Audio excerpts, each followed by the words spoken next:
launches another drone attack. Benjamin Netanyahu's here in the United States. There could be some more peace talks on the way with Iran. There's tariff threats. The stock market is going up. There's so much going on. You have President Biden's former doctor in front of Congress today asking questions and him giving no answers.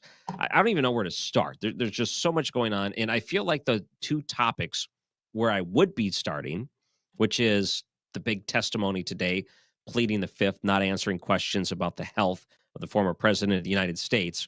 What did they know? When did they know it? What was hidden? Were you dishonest? Were you lying on forums? Were you lying to the American people? Were you lying to yourself? Were you lying to the Bidens? Who were you lying to? People wanted to know these things. That could have very easily been the number one story. But honestly, the thing that I find the number one story is also clip number 21. Ethan, if we can play that. With this no shoes policy, we anticipate that Americans and travelers and those coming into our country will be very excited that they will no longer have to remove their shoes.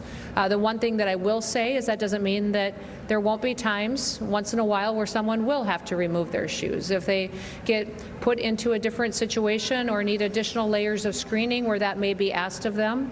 But overwhelmingly, the policy will be that no longer will that be required of every single person that comes to a checkpoint. The golden age of America is here. I love it. The true golden age is you don't have to take your shoes off at the airport anymore. Oh my goodness, does that feel good? Well, I also love the idea that TSA can intentionally hassle people if they're being jerks to them about the process. You're going to have to take your shoes off. Random screening time. You're being a jerk. You're holding people up. And you're going to have to take your shoes off because we're going to have to screen them. It's going to be used at the discretion of TSA. How about clip number 22? It was much quicker coming, so, and I didn't have to take my shoes off. So I found it to be great. It's a great idea that it speeds up the process for security crossing through. Taking off your shoes is just a hassle, especially if you're in a rush like I usually am. It's a good thing to me because I hate for my feet to be on the floor, period. I don't think the shoes thing is going to help solve anything as far as safety is concerned. As long as they're still checking to the extent that they're checking, then I don't see an issue with it. Yeah, exactly.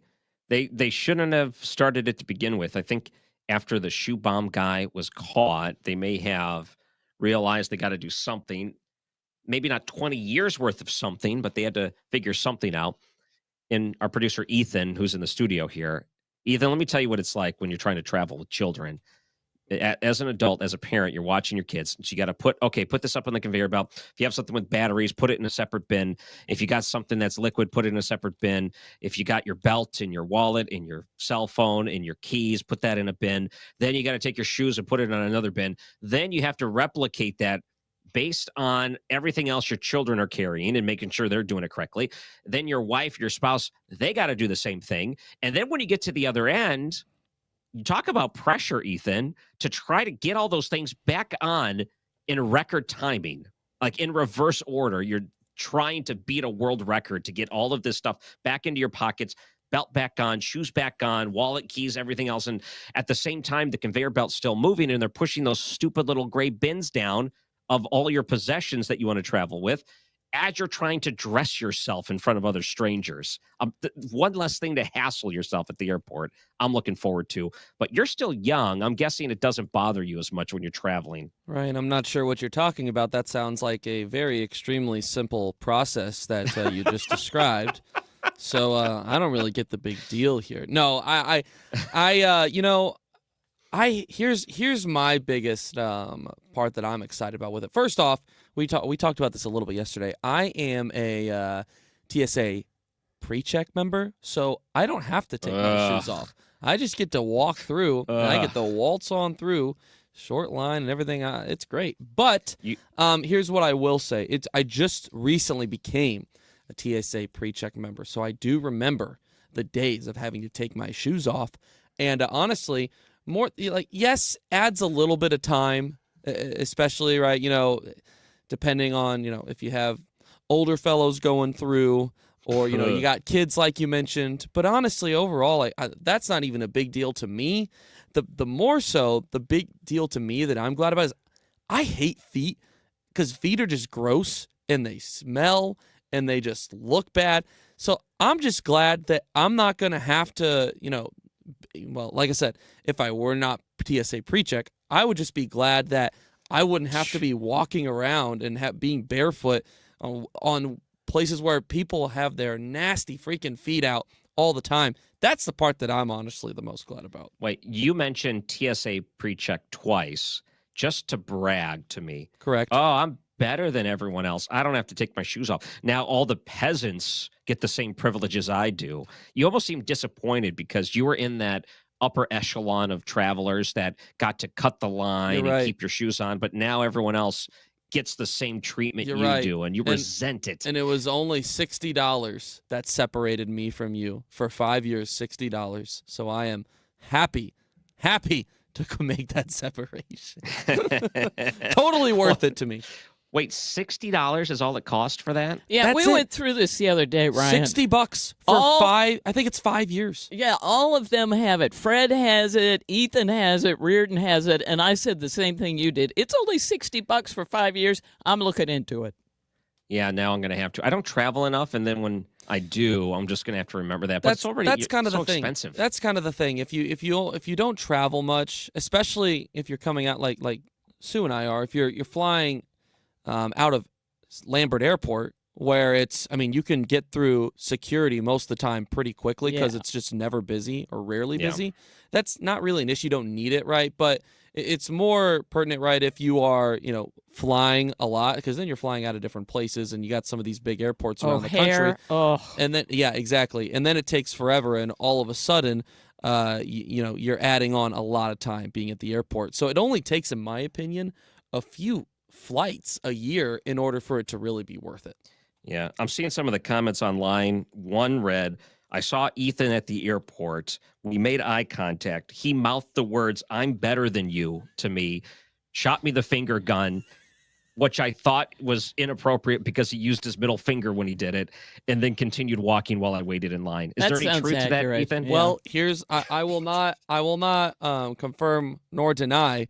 What I will say is that, I tend to be in great relationship with all my fellow TSA pre-check, members with me. Oh, So, do they give you like a special handshake so you're in the club? It's not necessarily that. It's more of a look, right? It is the look from the in the new not new, but the newer Great Gatsby movie where Leonardo DiCaprio he kind of puts out the champagne like for a toast, and he kind of like looks at you like, hey, we're in finer society. That's kind of what the look is.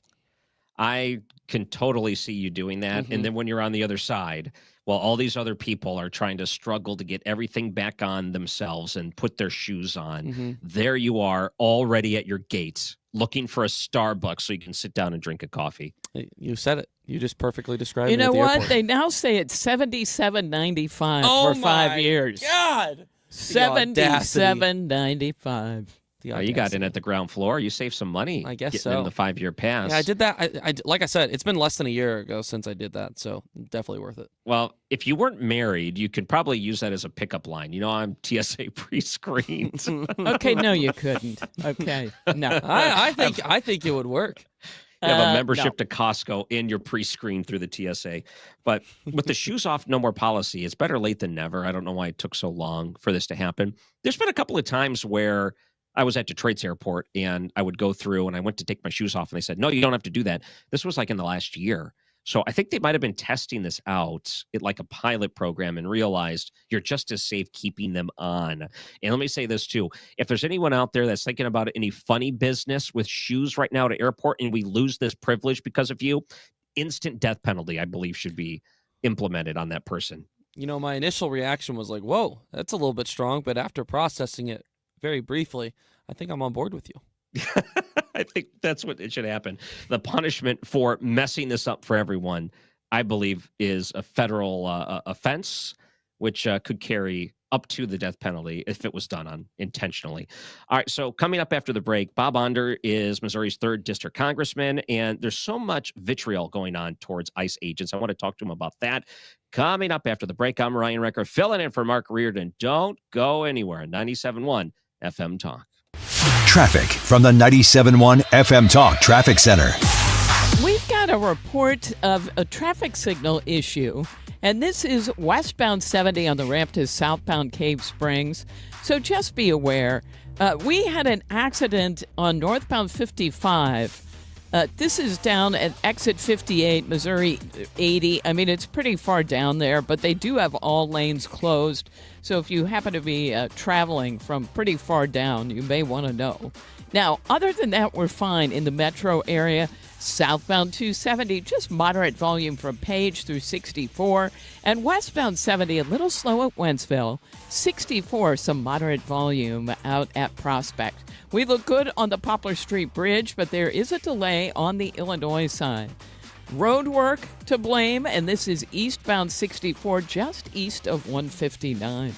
I'm Sue Thomas, and that's traffic on 97.1 FM Talk. Bill Kaufman from Banner Construction has become a friend. Bill and Sam P. have a great company. They're very proud of it here in St. Louis. Been around since 1993. They deal with Pella replacement windows. That's one of the companies that puts their trust in Banner Construction. And Pella is celebrating 100 years in business. They started in 1925.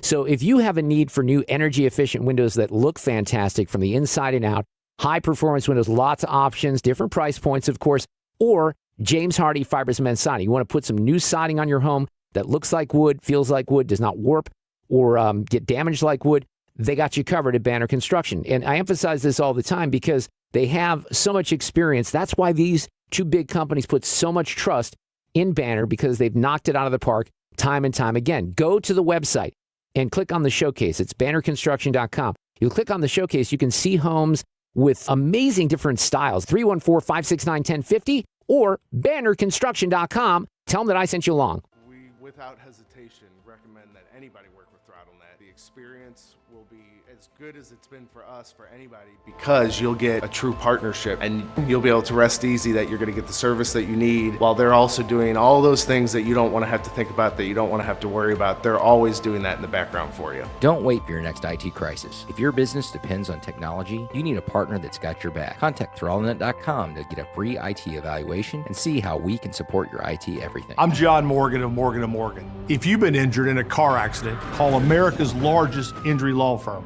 For over 35 years, my mission has been to deliver more for our clients, to deliver more for you. If you or anyone in your family has been injured in a car accident, call us now, as the time to file a claim may be limited. Last year, more clients hired Morgan & Morgan than ever before, protecting America, fighting for you. Morgan & Morgan. Visit forthepeople.com for an office near you. Have you been notified that your subsidy for Obamacare health insurance is going away?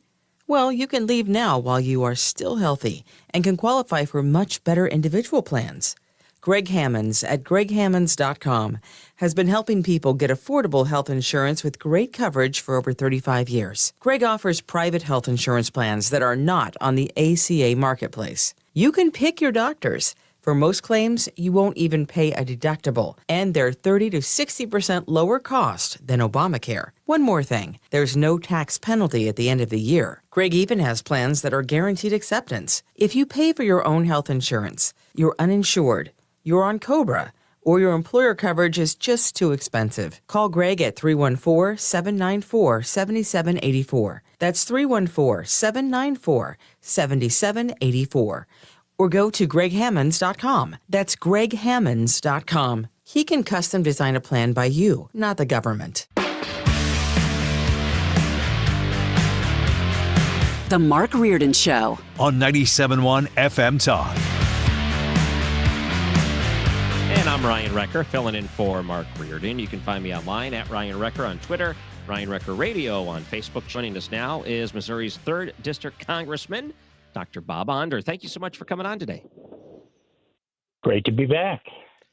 Well, I wanted to, start with kind of a concerning trend we saw the last, let's say, 10 years, this anti-police movement where they go out of their way to harass and then physically assault police officers. And at first we thought, oh, this can't stand, right? People just, they'll not do this. And now we're living in a time where it continues to escalate. Federal agents like ICE agents we're seeing this huge vitriol, and it's become politically good for Democrats to do this in a way, which I'm guessing it concerns a lot of people and your colleagues.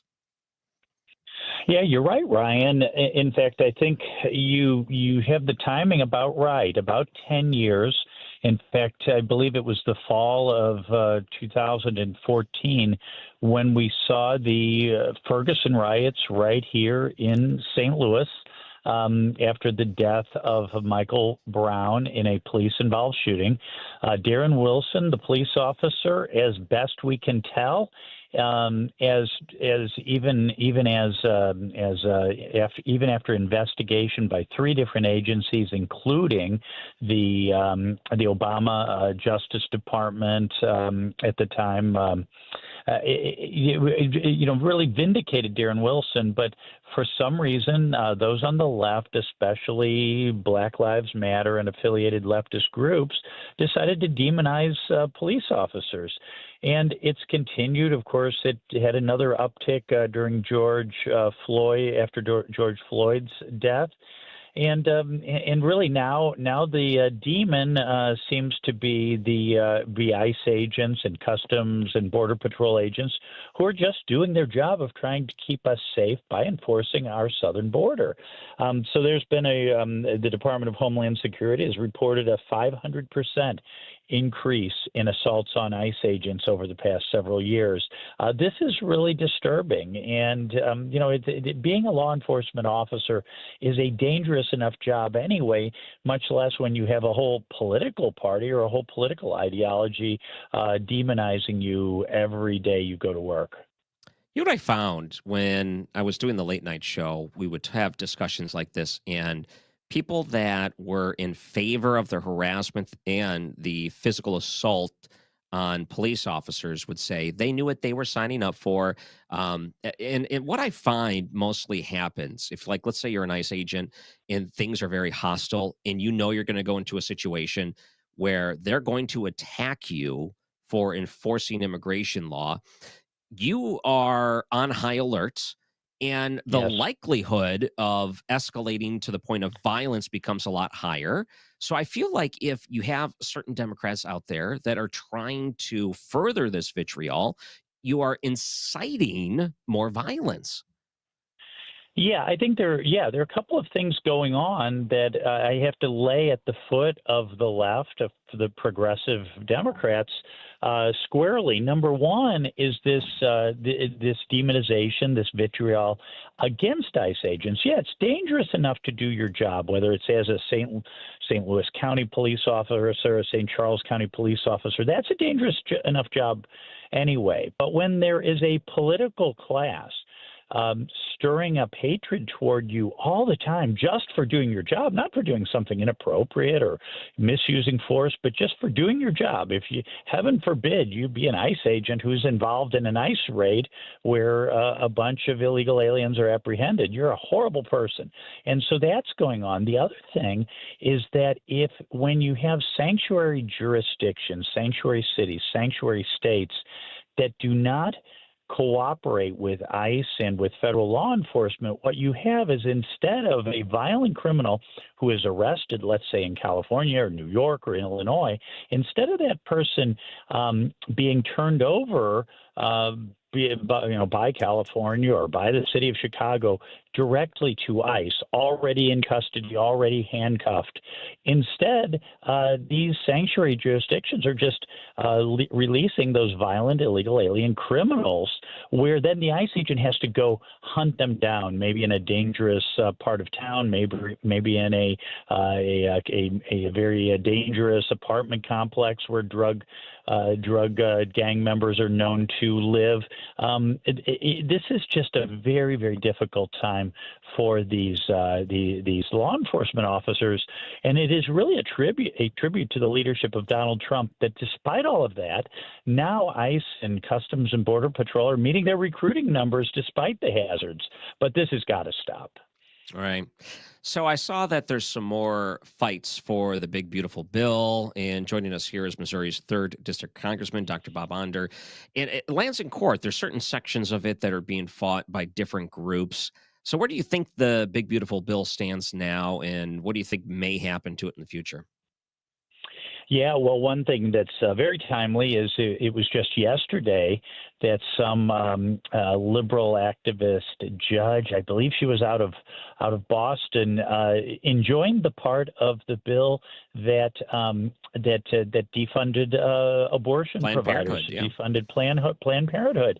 So, did this judge not read the Medina decision that was just handed down by the Supreme Court 2 weeks ago, where in Medina the court ruled that states can choose Medicaid providers, including defunding Planned Parenthood. But somehow the federal government, in a statute, a bill passed by Congress and signed by the President of the United States, somehow she thinks she has the right to block that law from going into effect.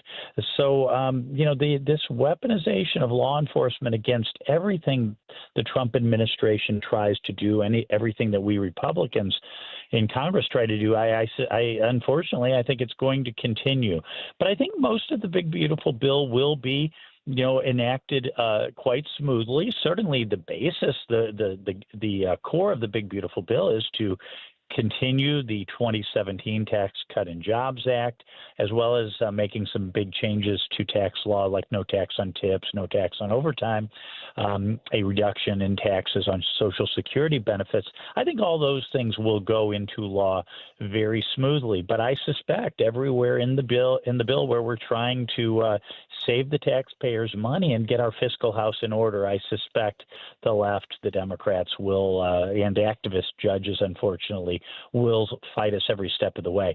The good news is that in one of the landmark cases issued that came down last week, this idea of universal injunctions, nationwide injunctions, was struck down by the Supreme Court by a 6-3 vote. So I think these rogue judges, although they will continue to try to exercise their power, overuse their power, I think they're going to very clearly lose because the Supreme Court was so clear on that issue. Right. I know we only have a couple more minutes, but I wanted to ask you about the tragedy in Texas. It's just breaking everyone's heart because every time you get an update, it's always bad news. What are your thoughts on that tragedy? Oh my gosh, yes. Yeah, all your listeners should keep those families in your prayer, especially the children at Camp Mystic. It's just horrible, and every time a tragedy happens, unfortunately, the left try to make political hay out of it, just like they did with George Herbert Walker Bush and Hurricane Katrina back in the day. But, look, the National Weather Service gave a timely warning on Thursday afternoon.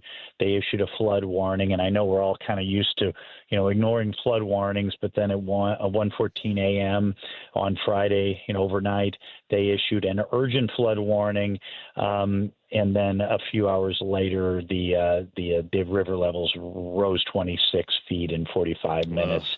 I think it's just horrible in a situation like this to place blame. Obviously, investigations have to be done to find out what happened so that that this won't happen again. But it's just a horrible tragedy, and I think it's inappropriate for anybody to try to make political hay out of this. And it certainly has nothing to do with Trump's efforts in reining in waste, fraud, and abuse, in the early days of his administration.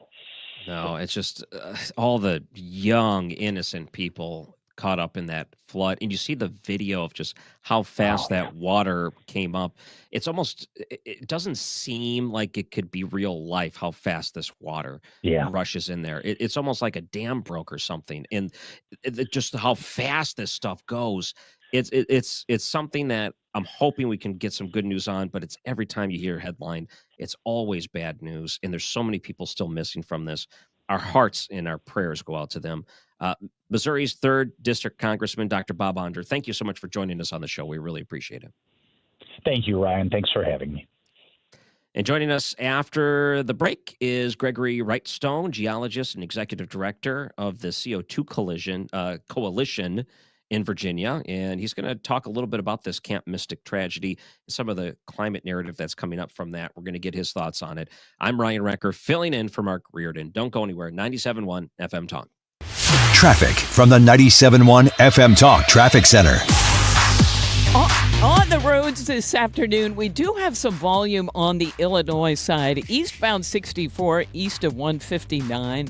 But if you are headed for the bridge, things look fine downtown. Now, westbound 40 is a slow go. It's near Kings Highway, out past McCausland, some moderate volume past Clarkson, and then it's mainly moderate Lake St. Louis Boulevard out through the 70 split. 70 westbound fine downtown, slowing at 141 and at Highway A. Now, southbound 270, some volume. It's mainly from Page down through, looks better after Doherty Ferry. And southbound 55 slowing at Bates. I'm Sue Thomas with traffic on 97.1 FM Talk. Brought to you by Amazon. Prime Day is here, so you can get a great deal on a new foot spa. Transforming you into the queen of kicking it. Wait, this has bubble jets. Okay. Shop great Prime Day deals now. If you're considering an annuity as part of your retirement plan, we need to talk. Hi, I'm Bob Stockdale, Senior Vice President Investments with the ClearPath Wealth Management Group at Stifel and host of On the Money, Saturday mornings at 11 on 97.1 FM Talk. Annuities can be a useful tool for some retirement investors, but not all annuities are created equal. Every week, we meet clients who own complex annuities that don't suit their needs and, in some cases, actively undermine their retirement plan. Before you purchase an annuity, get a second opinion from the ClearPath Wealth Management Group at Stifel. Requesting a consultation is free of charge. To request a free consultation, contact us at clearpathinvesting.com. That's clearpathinvesting.com, or call us at 636-695-2650. That's clearpathinvesting.com or 636-695-2650. Stifel Nicholas and Company Incorporated, member NYSE and SIPC. Hey, it's Matt, your leaf filter trusted pro. Gutters are an often neglected part of the home. They're also one of the most important. Clogged, overflowing gutters can cause serious problems like foundation damage or basement flooding, which can cost thousands of dollars to fix. Let's face it, cleaning gutters yourself is not only a hassle, it can be dangerous. But when you get Leaf Filter, you'll never have to worry about cleaning clogged gutters again. Get started today by visiting leaffilter.com/radio to schedule your free inspection. If you decide to move forward, we'll professionally clean, realign, and seal your gutters before installing our patented stainless steel micro mesh system. Leaf Filter keeps out everything but the water. And it's backed by a lifetime transferable no clogs warranty. So you're protected for good. We're in your neighborhood and ready to help. Visit Leaf Filter today for a free inspection and estimate, and you could save up to 30%. Visit leaffilter.com/radio. That's leaffilter.com/radio. It's time for a $98 AC tune-up. 3:32 is the time. This time check sponsored by Jerry Kelly Heating and Air Conditioning.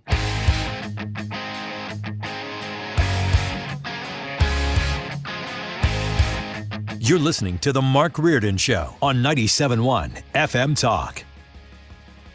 And welcome back. I'm Ryan Recker, filling in for Mark Reardon. And joining us now, a geologist, executive director of the CO2 Coalition in Virginia, Gregory Whitestone. Thank you for joining us here in St. Louis. Oh, good to be on with you. I love St. Louis.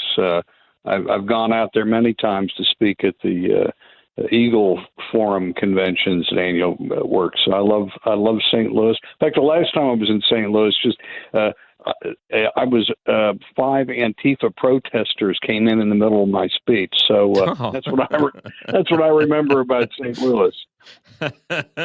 Well, hopefully we can implant some better memories too, or maybe you got a little chuckle out of it too. All things considered. We've seen a lot of narratives that have been flying around, national narratives. We've seen a lot of, I guess, left-leaning narratives when it comes to the climate and this absolute tragedy at Camp Mystic in Texas. I wanted to ask you about that. So for someone that has studied this and looked into the climate narrative and how it is often wrongly quoted and invoked in a political fashion, how do you think this tragedy has been handled so far?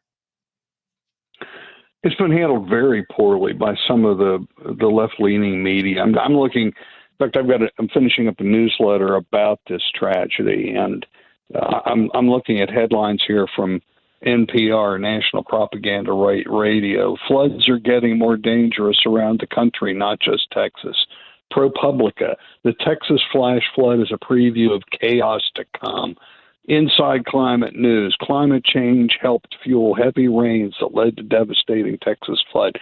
And they're all wrong. If you look at the science, the facts, and the data, which is what I do, I'm a scientist, a geologist, we look at what's actually happening and put it into a longer perspective.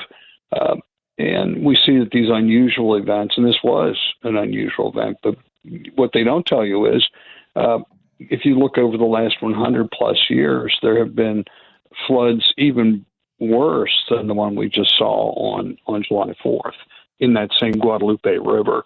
And so you have to look at this. And I've also gone to the NOAA data, National Oceanographic and Atmospheric Administration, got their data.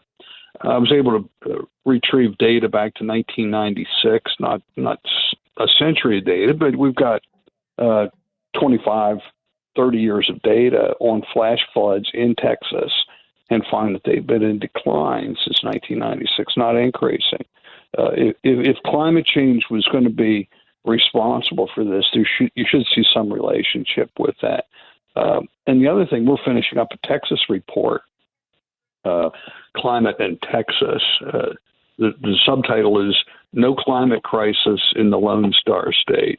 Although the reporting in the mainstream media is that Texas is experiencing heat waves that are increasing, maximum temperatures that are increasing. But again, we looked at the NOAA data. We have that data going back to 1895. So we've got, what's that, 100 and I'm a geologist, not a math, but 130 years of data. And we find this is 1895, the percentage of days per year that we've seen 100-degree weather has been in decline, under 100-degree temperatures. Maximum temperatures in Texas have also been in decline. And it just flies. The facts just don't support this disaster narrative. And what they have to do, they being this climate industrial complex, they've got to generate this climate of fear. And they need to alarm the population in order for them to gladly accept what we're going to be up until the Trump administration took over. Great restrictions on your free. Everyone listening today, over the last, particularly 4 years, but dating back to the Obama administration too, the EPA, Department of Energy, and others were just systematically restricting your listeners' freedoms, weren't they? Just by they were trying to impose. Now, bear with me when I tell you I'm pro-choice and proudly pro-choice. And what I mean by that is I think your listeners should have the choice of what kind of car to drive, how to heat their homes, what kind of ceiling fan to buy, dishwasher, you name it. If they're listening right now in the comfort of their home, and they probably are at their office, just look around. Almost every electric appliance you look at has been overregulated, and you don't have the freedom, you don't have the opportunity to buy as many of those, and everything's more expensive because the government now, under the Biden administration, was dictating to you what you could buy because of climate change. And so, I mean, just look around. You look at your lighting in your home. No incandescent light bulbs for you. Look at your dishwasher. An hour and a half to wash the dishes, and they still aren't clean. You should have the ability, if you want to spend a few more bucks, to have something that's efficient. That's by efficient, I mean that can actually wash the dishes.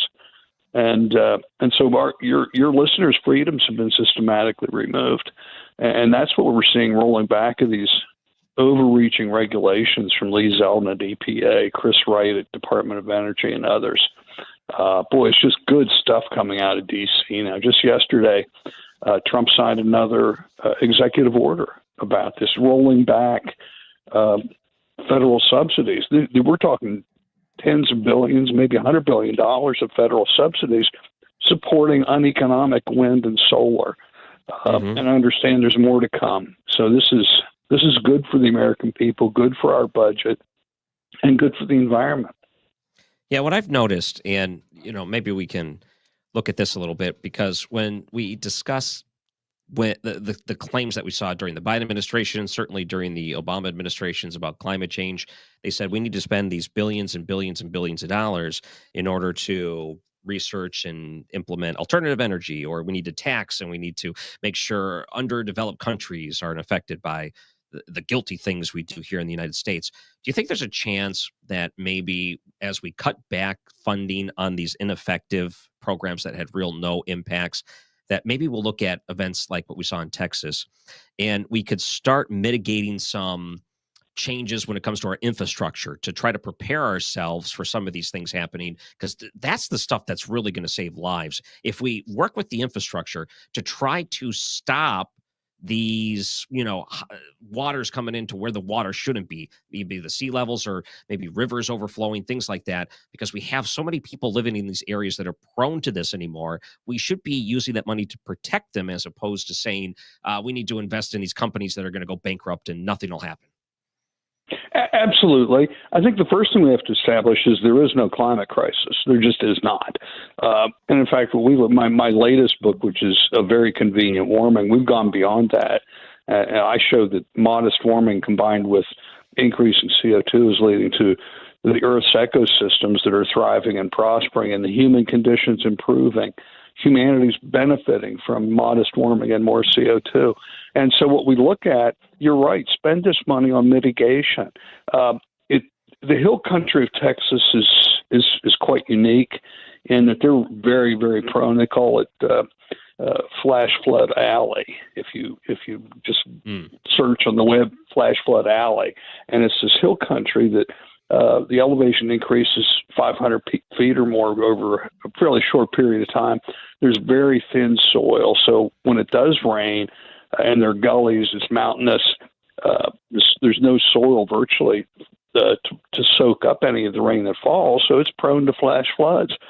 What we need to have there, and I don't know if it's criminal, but why was there no warning system that was in place? They knew that this area was prone to these. Granted, this flood was extreme, but again, we've had other floods higher than that over the last 100 plus years in that same area. It doesn't happen very often, but it does happen. An early warning system would be to get everybody aroused. I don't know what it would take, but it would certainly be a lot less an expenditure than what the damage was there and on the loss of life. So when it comes to these other things they're trying to do, they're trying to solve a non-existent problem, throwing money at it. When in fact, if we look at it, we have to admit, yes, temperature has been gradually increasing for the last 100 plus years or more.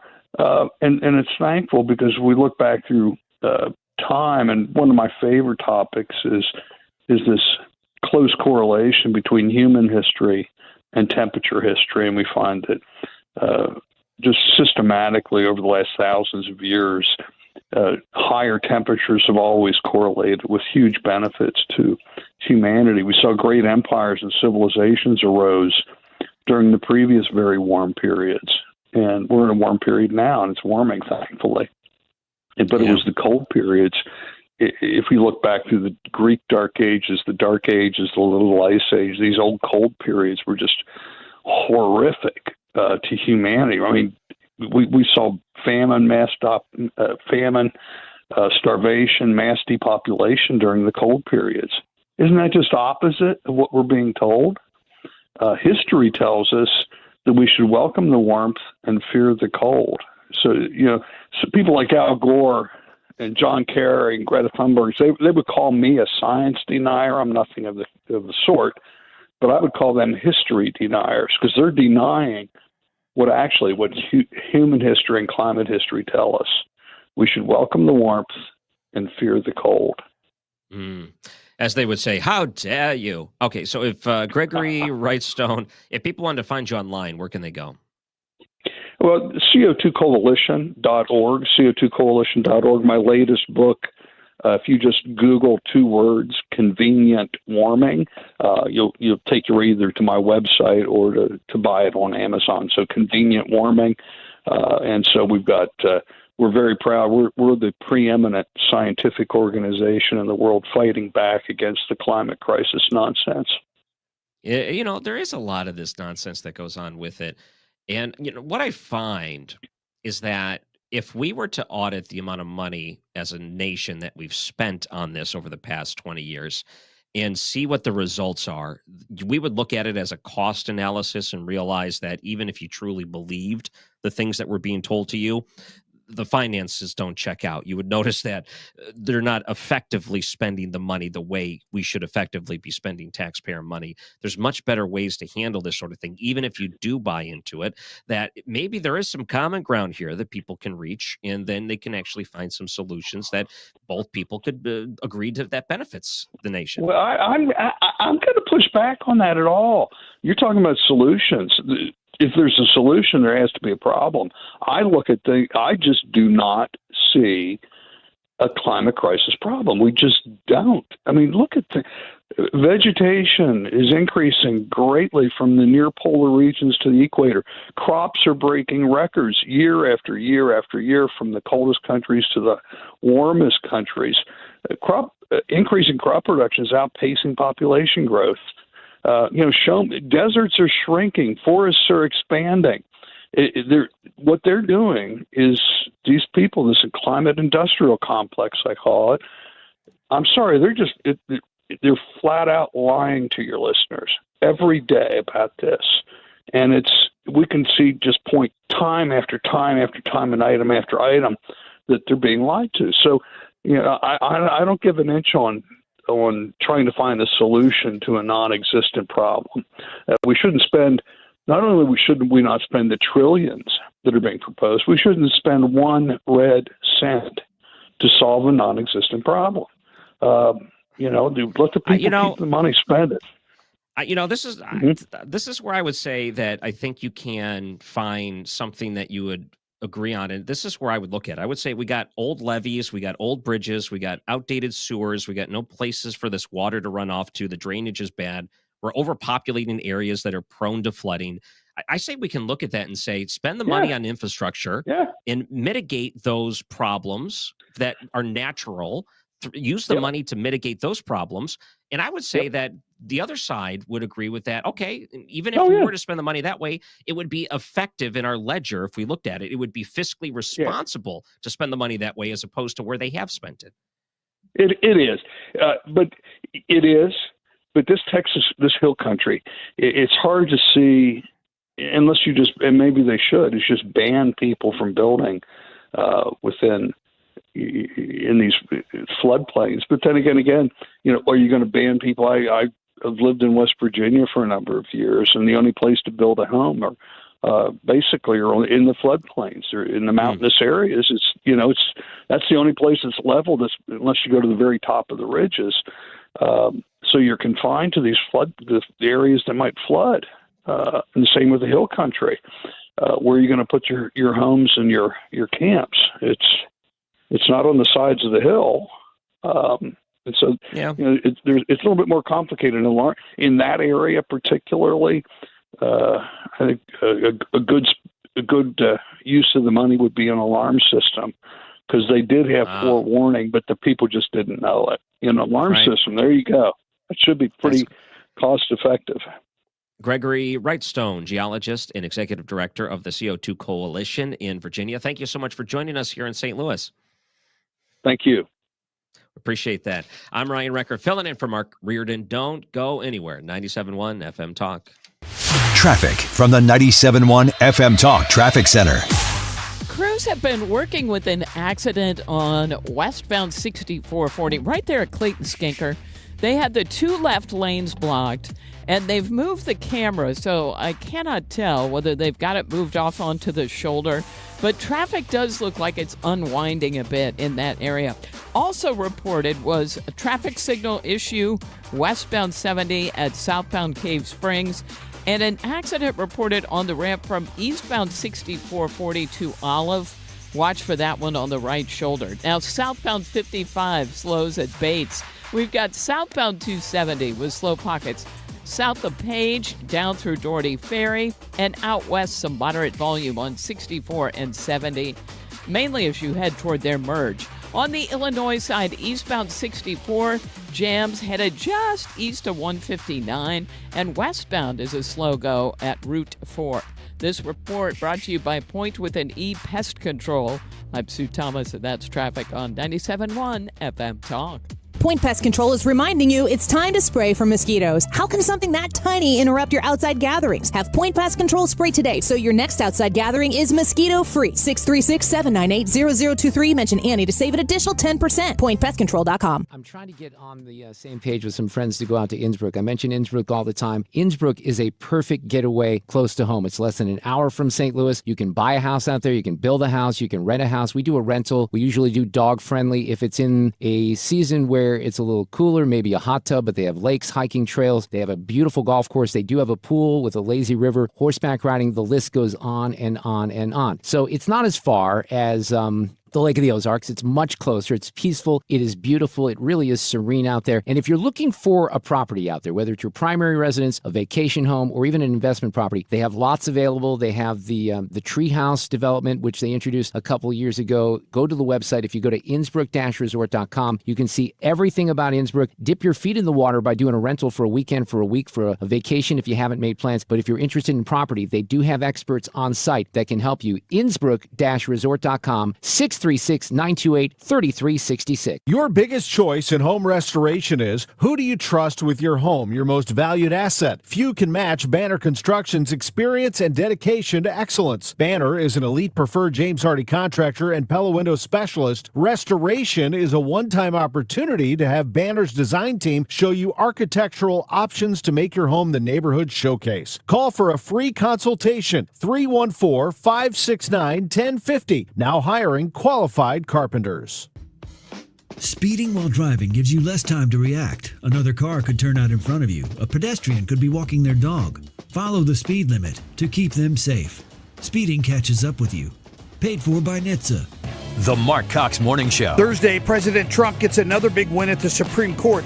We'll talk it over with Shannon Bream of Fox News Sunday at 8:20. The Mark Cox Morning Show. Weekdays from 5 to 9. Right here on 97.1 FM Talk.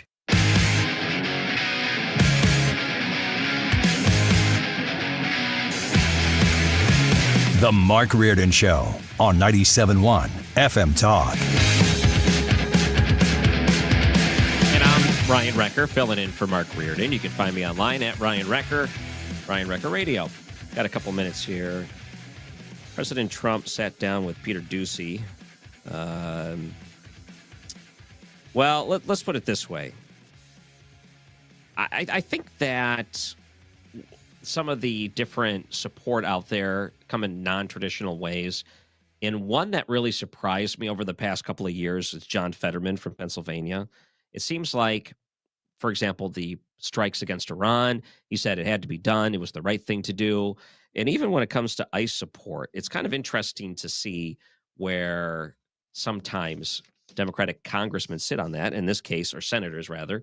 And John Fetterman had something to say. This is clip 17. What would you think if I read you a quote from a lawmaker who says about ICE to abolish it, to treat them as criminals or anything that is inappropriate and outrageous? And I told you that was Democrat John Fetterman. The new John Fetterman is exactly what you said. He's right. He's right. And we have to protect our police officers, and we will. And we have been.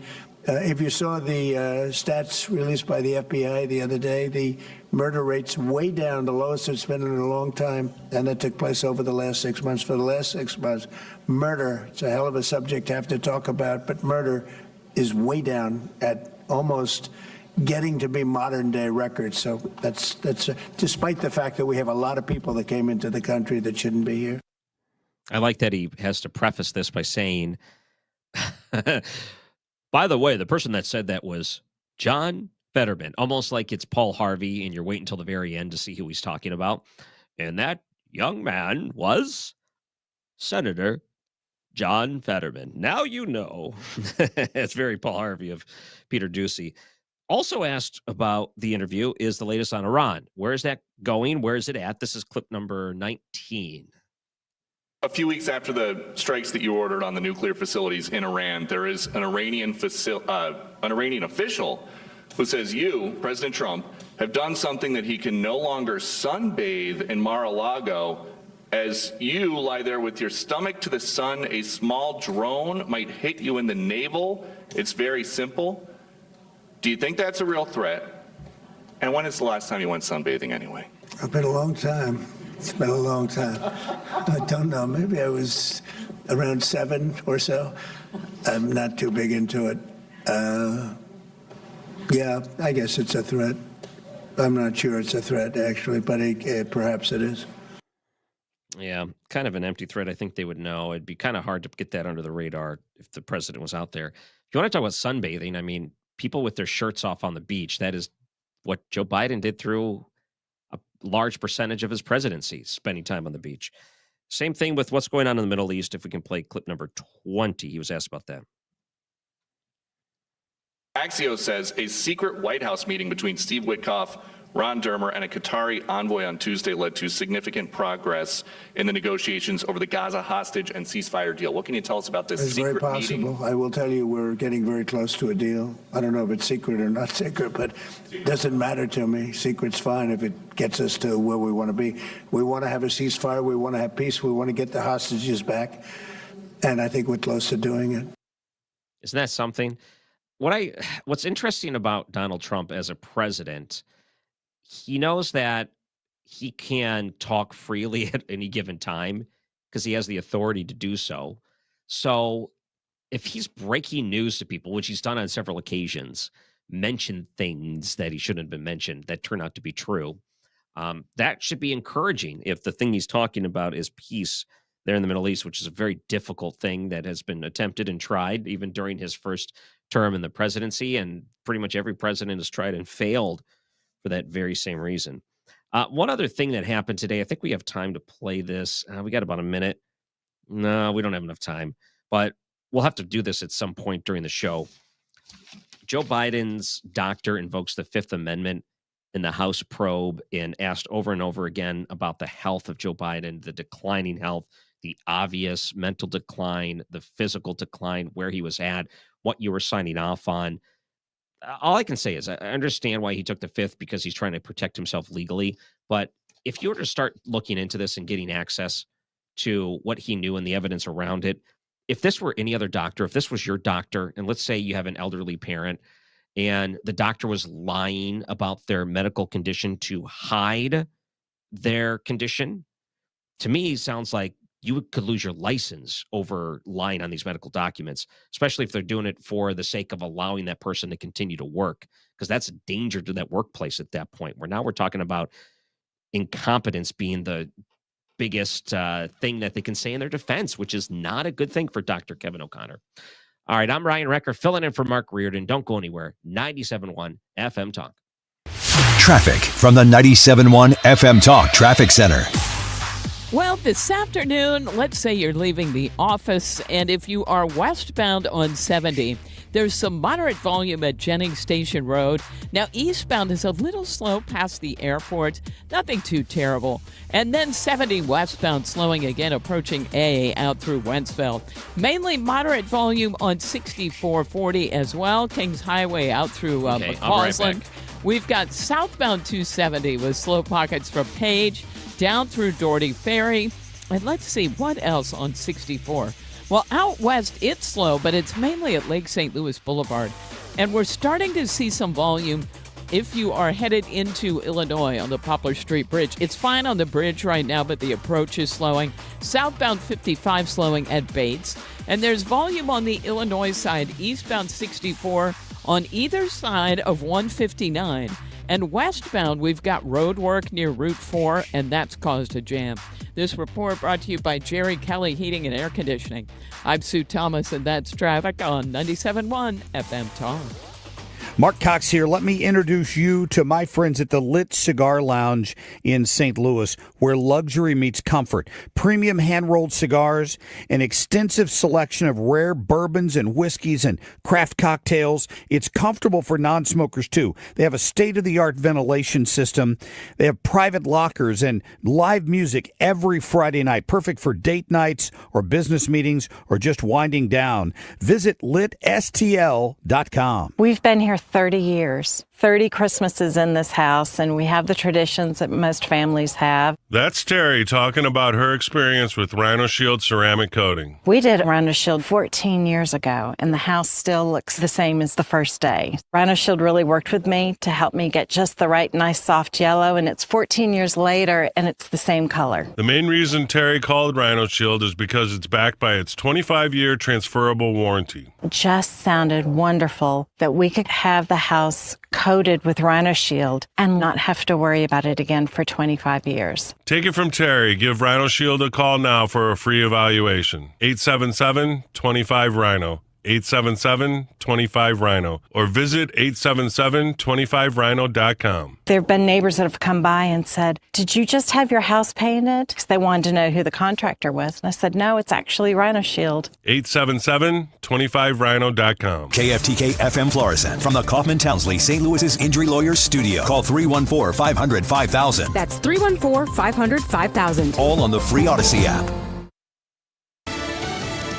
Florida loses a round on immigration. Lisa Brady, Fox News. A state law that makes it a crime for people to be in Florida illegally will remain blocked for now as the U.S. Supreme Court declines to allow enforcement. A lower court judge initially blocked the law in April, finding it violated the Supremacy Clause, which leaves immigration enforcement up to the federal government. But the judge also found it violated the Commerce Clause with unacceptable burdens on interstate and foreign commerce by regulating who enters the state. Fox's Jessica Rosenthal, a federal appeals court, kept that lower court ruling in place, and now the high court has as well, as the legal fight over that law continues. The former White House doctor refusing to answer questions for a House panel that's probing President Biden's health in office. Dr. Kevin O'Connor had a scheduled deposition earlier today. It was a speedy meeting where O'Connor invoked the Fifth. O'Connor's lawyers say he used the Fifth Amendment as a shield to honor confidence between a patient and their doctor. Comer said O'Connor would not answer if he was asked to lie about Mr. Biden's health or if he was fit for duty. Fox's Chad Pergram on Capitol Hill. Biden denies that anyone made decisions for him. President Trump hoping for a deal soon between Israel and Hamas. I will tell you we're getting very close to a deal. Hamas says it agrees to release 10 hostages, but that several sticking points remain on a Gaza ceasefire. As floodwaters recede, more damage revealed along the Guadalupe River in Texas. Where I'm standing right now is a house that was built about 9 years before World War II, built out of stone so it could withstand the floods. We're right by the river. This has been through quite a few floods, including 1987. The owner tells me it got wet back then, and the house stood, and now it's all gone. Fox's Mike Tobin in Kerr County. Friday's flash flooding killed at least 119 people. They're also searching in New Mexico, where flash floods yesterday killed at least 3 people. America's listening to Fox News. Some things can steal your sunshine. Ugh, I just got my hair done. Sorry, the cooler's broken. Anyone see my flip-flops? Anyone? But COVID-19 can steal a lot more. I just took a COVID test. Ugh.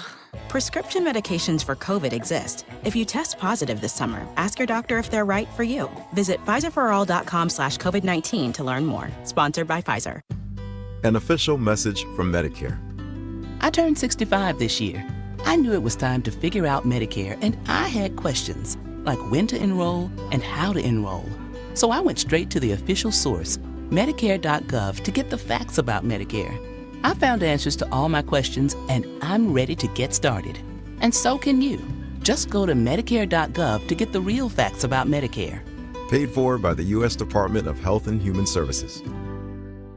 Air Comfort Service, heating, cooling, and insulation, weather. Temperature's okay this evening, but it's still a little bit on the humid side. 80s, think low, maybe mid 80s for evening plans. 73 for the overnight low. Thursday, partly sunny, nothing more than a spot afternoon storm, but it's warmer, 92 degrees. Thursday night, full moon, partly cloudy, 74. Friday, partly sunny, a spot storm, but 95 degrees, not even close to the record of 106. This is 97.1 FM Talk. Chief Meteorologist Dave Murray. This hour of the Mark Reardon Show is sponsored by Gamma Tree Experts. Your trees deserve the best care. Call Gamma Tree Experts. Jerry Kelly swings next day installs no matter how late you call. And because they work later every day, they're faster when your equipment just needs fixing too. That's MVP material. Yep, simple fix or a full install. Nobody gets you comfortable faster. Hey, here on my show and really overall on 97.1 FM Talk, we try to guide you into good people for situations that you might be dealing with. And divorce is not a fun situation. I've had a couple of friends even recently who have gone through it. You know, it's going to seem like another lifetime ago soon enough. It will seem like that better and faster if you have competent help with experience on your side. That's the law offices of Susan L. Ward. And by the way, speaking of offices, she's got a brand new office located in De Pere near 270 in Manchester. They're very proud of that. She has an awesome team here in St. Louis that can help you with not only divorce, the end of a marriage, but a lot of things that happen in the aftermath, whether it's issues relating to parenting plans or grandparenting plans. You know, look, they do domestic partnerships and things along those lines as well. Domestic violence, that's a tough area of the law, but Susan covers it from top to bottom. She's rated AV preeminent by Martindale-Hubbell. That's a rating given to her by her other lawyers, by her peers. She also has the distinction of being the youngest family law attorney in Missouri to get that distinction. So the website has everything that you could need. It's stlfamilylaw.com. The number at that great new location, 314-783-9400. The focus on family law, the emphasis on you, Susan L. Ward. Man, the heat has been killer for our comfort in the last week or so. We got swamped, and I'm not going to tell you to call me when we can't take care of you in a reasonable amount of time. But I've been hearing this, and it's interesting to where people want to get prices for new equipment. A word of advice on what you replace it with if you do not call me. Keep this in mind. Don't jump the shark and say, well, the more I spend, the more my bills go down.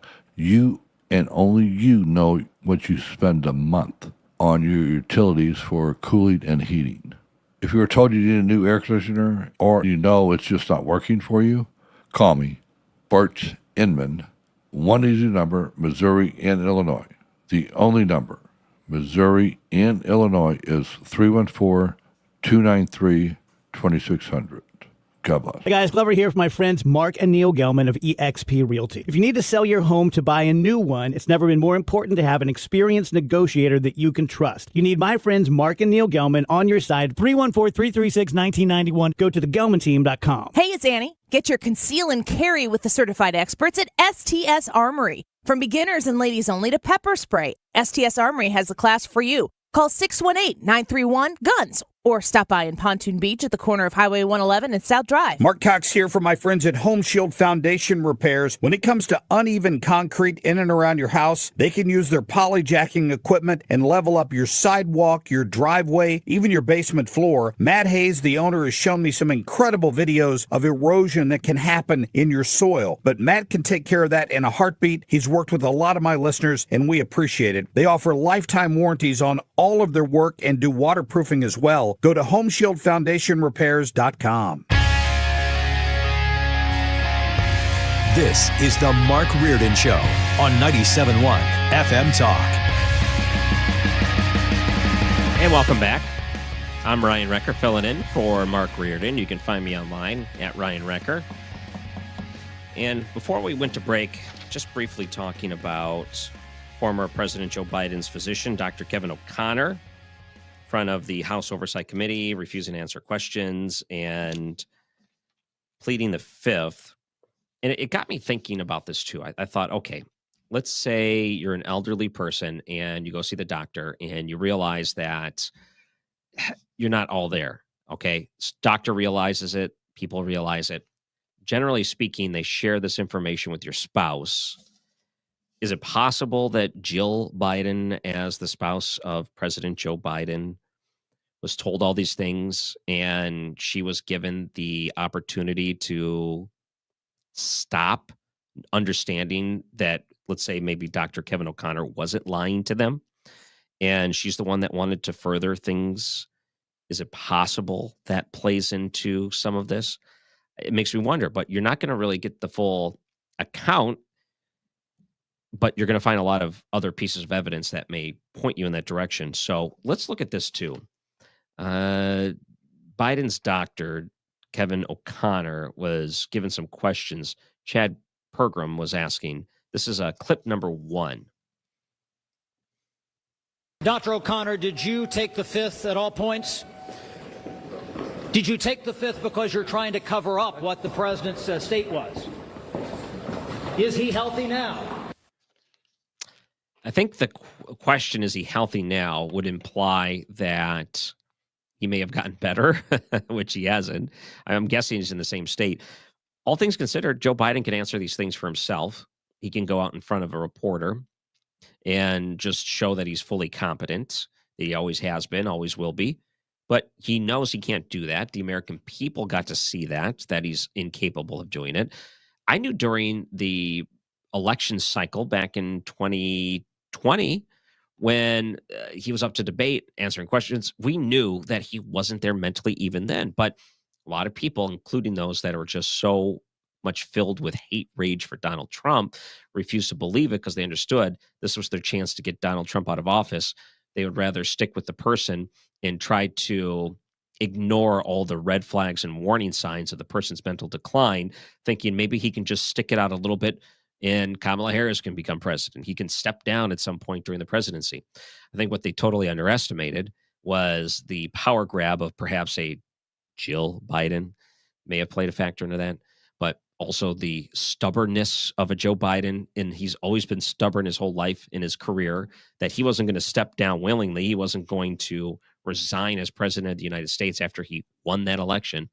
So I think all these telltale signs came back to bite the Democrats, and now you have Donald Trump in his second non-consecutive term, and he is just doing think about all the things that are going on here. And let me go back and look at an alternate universe of what would have been happening if Kamala Harris was in office. I'm going to go back to the tariffs that are going on right now. And there's a lot of question of what these tariffs are going to do. But right now, if I did a quick search, I think we've already closed. So Dow Jones closed up 217 points. S&P 500 was up 37 points. NASDAQ was up 192 points. So you have these different markets that are trending in a positive direction. And if you go back to maybe 3 months ago when these tariffs were first introduced, you had some big drops in the stock market, which have now even turned completely in the opposite direction. Now they're in record territory and almost in record territory again with the Dow Jones. So close to record territory with that.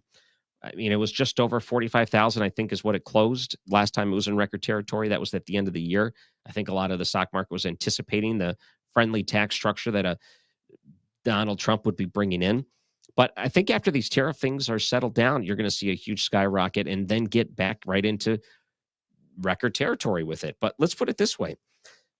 3 months ago, if you were just following the left-leaning mainstream media, they said that the recession was going to hit. They said the stocks were going to crash. It was going to be the Great Depression. They warned that when you go to the grocery store, it was going to be empty. They said you're not going to be able to find anything. The cost of everything is going to go through the roof, and you're going to lose all your savings and this. And there were so many different claims and expectations they made based on that, and none of that was true. None of it came true. And now we sit here back in record territory, and we're talking tariffs again, and the same thing hasn't happened. Why? Because they realized that during the last time they were lied to, and they're not going to fall back by reacting to a lie harshly. And I think that once this gets settled out, we will be in a much stronger position.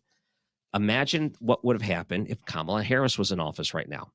Imagine, let's say Joe Biden did step down, Kamala was in, and they went in that direction and she was elected and Donald Trump wasn't there. What would we be doing right now?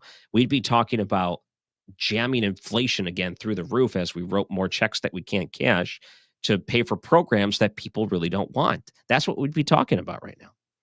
All right, when we come back after the break, part that I really love every time I get to fill in Sue's news. We're going to have Sue join us coming up next. I'm Ryan Recker, filling in 97.1 FM Talk. Traffic from the 97.1 FM Talk Traffic Center. On the roads this afternoon, we've got some issues on the Illinois side, and that's westbound 64 approaching Route 4. It's just really slow. It's got road work over there. That's to blame. We have eastbound traffic slowing at 159. Now, back on the Missouri side, it's mainly moderate volume all over the place. Westbound 70 at Jennings Station Road, a little bit in O'Fallon, Highway A. 64 is a slow go. And that's from Kings Highway out to Clayton Skinker, a little bit at 270 as well. And then out west at Lake St. Louis Boulevard. Southbound 270, that's mainly moderate volume, but it stretches from Page down through Doherty Ferry, and 55 is slowing at Bates. This report is brought to you by Siding Express. Siding Express specializes in James Hardie siding installation. The beauty and durability of James Hardie siding. So visit sidingexpress.com today to schedule a free consultation. Sidingexpress.com. I'm Sue Thomas, and that's traffic on 97.1 FM Talk. Raise your hand if your power went out here in the last couple of months in St. Louis. If you're driving, do not do that. But if your power did go out, do you have a generator? How about a free estimate on a Generac home standby generator? They're the best in the industry from Generator Supercenter right here in St. Louis. They're the nation's #1 Generac generator dealer. I've mentioned that I know this brand from way back when I lived in Milwaukee because they're located up there. Generator Supercenter is top-notch. All the installations are permitted and code compliant. I like to mention that because they use copper wire. A lot of the competitors, you have HVAC guys and others that do generators. This is all they do, right? They sell, they install, they maintain, they monitor Generac automatic standby generators, certified service maintenance, warranty work. A lot of competitors won't offer that. So if you need a Generac home standby generator, Generator Supercenter can help you out. Give yourself peace of mind. There's financing available. A free estimate is just a phone call away, or you can stop by the store in Chesterfield if you'd like to. Generator Supercenter of St. Louis, 314-499-2020. The website, Generator Supercenter of St. Louis.com. Let's just face it, right? Your home should work for you, not against you. Hi, it's Kim, and if you've been dreaming of a new kitchen, bathroom, or a finished basement, now's the time to call Lakeside Renovation and Design. They're St. Louis's trusted experts in turning houses into dream homes. Just imagine this, a spa-like bathroom, maybe a chef-inspired kitchen, or how about a cozy basement perfect for some movie nights? Their team handles everything from design to installation, so you can just sit back and enjoy the process. Visit lakesidearty.com today to start your dream renovation. Do you have $10,000 or more in credit card debt? Are you barely getting by making minimum payments? With credit card debt reaching all-time highs, National Debt Relief is letting everyone know about great debt relief options now available to help people with overwhelming credit card debt. These options may reduce a large portion of your credit card debt. Get a free debt relief consultation when you call 800-586-4040. 800-586-4040. 800-586-4040. What's your favorite four-letter word? Chances are you've said it more than a few times dealing with this crazy world we live in. But at Compass Retirement Solutions, our four-letter word of choice is hope. Hope for a better tomorrow. And hope that your retirement plans don't take a back seat. You've watched inflation soar, and maybe your retirement future feels a little uncertain right now. But all hope is not lost. Find out exactly how much risk you're still taking with your investments. Find out how you may be able to save big on taxes. And find out how having a written retirement plan just might give you the hope you've been looking for. Call today to set up a meeting. 314-373-1598. That's 314-373-1598. Compass Retirement Solutions. 314-373-1598. Firm offers insurance services but does not provide tax advice. Investments and services offered through Compass Retirement Group, a registered investment advisory firm in Missouri and Illinois. Investing involves risk, including the potential loss of principal. We know there's a lot that can go on during one night of baseball. Long home runs, epic pitching performances, catches that defy space, time, and gravity. Climbing the wall! Did he catch it? He did! But what if you could get all of that summarized in a quick, concise, and at least we think, funny podcast that's under 10 minutes? Check out MLB.com's morning lineup. It runs Monday through Friday mornings on Spotify, Apple, or wherever you love listening most.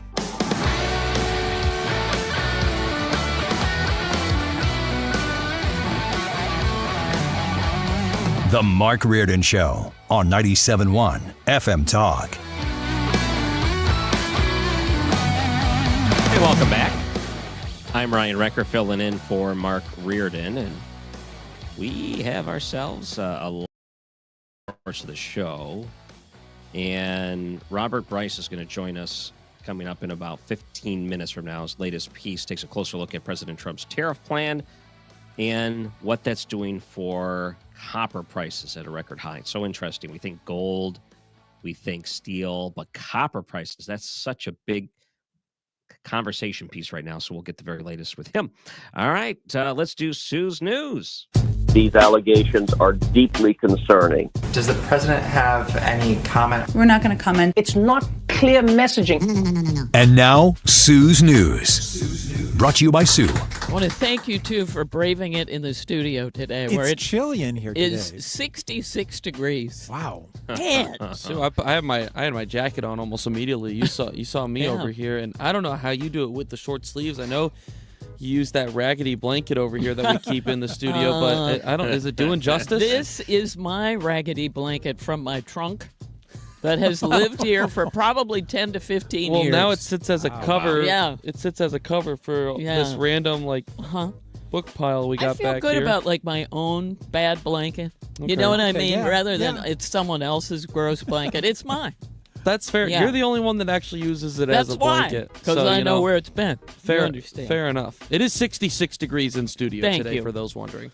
Happy National Sugar Cookie Day. Fred, you like a sugar cookie? Oh, yeah. I like every cookie. Amen to that, brother. They got to be soft, though. They have to. I don't like hard. Same. I don't like hard sugar cookies. 100%. Ryan, soft. So overrated, the sugar cookie. So overrated. You can ice it. You can do anything. It is just so bland. It's sugar for the sake of being sugar. I need something more out of a cookie. Fred. Well, it wouldn't be my go-to first cookie. Oh, interesting. Chocolate chip cookies are my. Well, that's oh, true. Yeah. You in America. There's better options, but like a soft sugar cookie, you can't go wrong with. I agree. You people, I need to make some sugar cookies and bring them in. All right. I don't know what kind you've been eating. And it's National Dimples Day. I don't really have any. Do you have any? I have one. Where's your? Oh yeah, you do right there. That's so sweet. Ethan, what about you, Ryan? Dimples? I can't remember. No, I never had the dimples. My wife has a dimple, and I'm going to have to mention that to her, that it's her dimple day. Yes. She'll be thrilled, as we all are. On this day in history, 230 years ago, in 1795, one James Swan personally paid off the entire national debt. It was $2,024,899 that we owed to France. And he paid it off and then apparently somehow made money on it, or he sold that debt individually to others and they, but somehow he did it. Smart guy. It's definitely smart. But then this shows you, this was just 67 years ago. In 1958, a Catholic magazine called Contacts launched a campaign for clean lyrics in pop music. Okay. One of the songs they wanted to change was Elvis's Wear My Ring Around Your Neck. What? Because apparently it promoted going steady, which is somehow bad. Okay. That's just 67 years ago. And then 42 years ago, people my age are going, what? 42 years ago, this song came out, it was 1983, and it finally hit number one. And this song stayed at number one for 9 weeks until we were all sick of it. And it's about a stalker.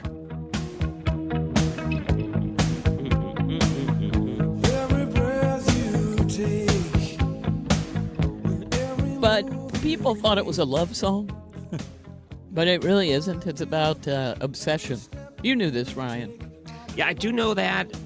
I think in today's modern world, the artists leave their songs up for interpretation. You normally don't hear about the meaning that often. So I think it was a bad call by the Police and Sting or whatever to actually tell people what this song was about. We could have been speculating it, and they've made so much more money over the years if they would have just left it open for interpretation. Well, except he didn't want to lie. I think somebody asked Sting, and then he just, he's a truthful man. I've just decided this in my head. And he said, this is what it's about. Truthful man. Yes. I have no idea if he is. I hope that he is. I admire that about Sting. A very truthful man. That's just how I've created him to be. That's exactly right. I do remember the story that he enjoyed the smell of his own body odor, and I've just kind of gone right over that. He's a truthful man. I bet he likes. That's true, Fred. I bet he likes sugar cookies. Well, you gotta have a good one. That's the key here. Also, Info Dude commenting here on the YouTube stream and saying Ryan has never had a good sugar cookie. See, you gotta have a good one. That's the key. I've had I'm sure I've had good sugar cookies that were not generic. I don't know. I can't think of one that I've enjoyed at all. Mm-hmm. What would be a good sugar cookie? You tell me a brand I should look for. No, see, that's just it. It's not a brand. You have to have a homemade by a good baker cookie. Sue, what are the good cookies you bring in? You talking about the ones with the chocolate chips in them? Or are you talking about the ones that are the melt in your mouth ones that have that? I don't know. They both sound pretty good via description. Why can I not think of it? It's like a ginger snap, only soft. Oh. Yeah. Anyway, a new poll for summer found a decent number of Americans actually enjoy humid weather. Now, a friend of mine loves the humidity, just absolutely loves it. The rest of us walk outside and we think this is disgusting. She thinks this is awesome. She's a monster. About it? I don't know. You would think that. Now, her mother lived in the desert for a while in El Paso, and so she would go there, and it's so dry, and she hated it, and her skin didn't like it. So she went the opposite direction. But here's what they found. Over 25,000 people were asked, how do you feel about high humidity? And not surprisingly, most of us are not fans. 77% feel miserable. I don't know why I said that weird, including 48% who said they hate it. Another 16% say they don't care either way. But 5% said they like humid weather, and another 2% absolutely love it. So only 2% of people think that's great. Is it humid in Detroit? I have no idea, Ryan. It's okay. We have the Great Lakes, so there's a lot of lakes, a lot of water, bodies of water around us. I wouldn't say it's humid all that often, but with humidity, doesn't that mean more mosquitoes and things like that? I don't want any of that. Why would someone prefer that? I'm People not are sure. monsters. Whether they think, I do like, thank you, crowd. Crowd backs it. To be able to walk out the door and it's warm. Maybe that's it. Maybe it feels like a hug. I don't know. Travel and Leisure put out its annual list. We'll ask Sting because he's truthful. Travel and Leisure put out its annual list of the top U.S. cities to visit. And for the first time since 2012, Charleston, South Carolina is not number one. Have you spent any time there, Ryan and Ethan? Anybody? I have not. I think I've been to the airport, and that's it. You didn't either? They got a good baseball team there. I'm trying to remember what it's called. I think I'll be going this year, actually. Oh, nice. Yeah, for football, for Lindenwood football. They play there this year. Charleston and Southern. All right. People love that stuff. South Carolina's a hot state. A totally. Real hot state. Okay, they say 180,000 readers of Travel and Leisure voted, and the new best American city is Santa Fe, New Mexico. Santa Fe scored the highest thanks to its 300 days of sunshine, excellent food options, and natural beauty. Charleston fell to number 3. So the top U.S. cities are Santa Fe. New Orleans came into number 2.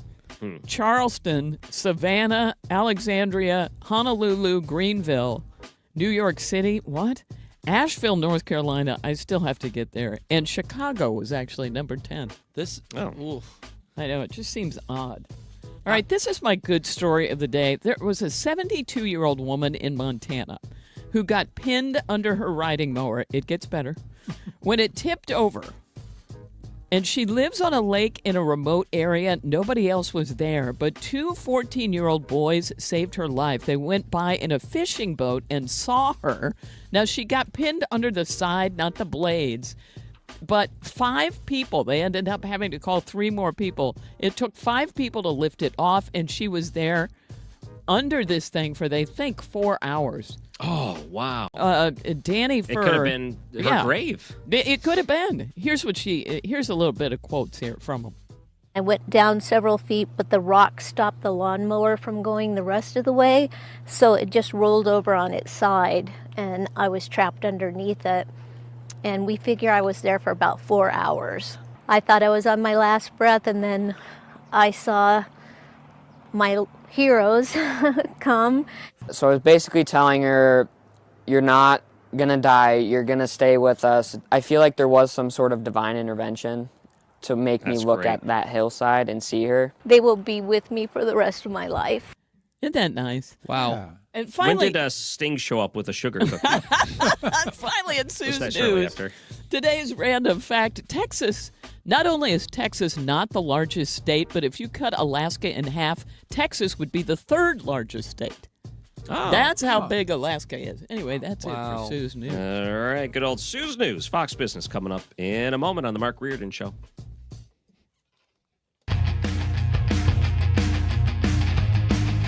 With your money now. President Trump says he will impose a 50% tariff on copper imports, suggesting that steeper, sector-specific duties are on the way. Trump adding he would soon announce tariffs at a very high rate of 200% for pharmaceutical imports. A new report says Amazon sellers are offering fewer discounts during this week's annual Prime Day event, pointing to tight margins. Bloomberg says the online sellers pulling back on deals account for nearly 60% of the products sold on Amazon. Meanwhile, Bloomberg News is releasing roughly a dozen newsroom staffers. Bloomberg's editor-in-chief says the company will merge several of its teams.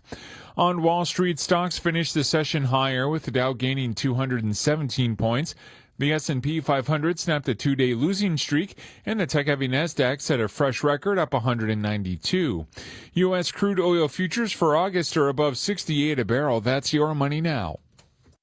Texting enrolls you into recurring automated text messages. Consent not required to purchase. Message and data rates may apply. Hey, Dan, haven't seen you around the gym for a while. Yeah, I've really fallen off. Since I turned 40, I just don't get the results I used to get. Could it be lower testosterone? Lower T. Happens to most guys after 40. I was in the same boat until I started using Nugenix Total T2. Total T2, the new one I've seen on TV. Yep, it's the next generation testosterone booster for both free and total testosterone. It's packed with even more man-boosting power, sending nitric oxide levels skyrocketing in just 3 hours. It actually works? I feel like I'm in my 20s again. I've got more energy, better results in the gym, and things are even better in the bedroom. Send them a text and get a complimentary bottle. Text now for your complimentary bottle of Nugenix Total T2, the #1 testosterone brand at GNC. Plus, text now and we'll include a bottle of Nugenix Thermo X, our most powerful fat incinerator ever, absolutely free. Text BOSS to 321321. That's BOSS to 321321. BOSS to 321321. These statements have not been evaluated by the FDA. This product is not intended to diagnose, treat, cure, or prevent any disease.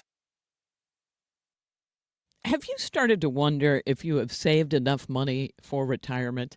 I think the closer people get, you start to think, okay, this is good. I've saved. Is this enough? And I don't know how you're supposed to know unless you go and learn more about how things work.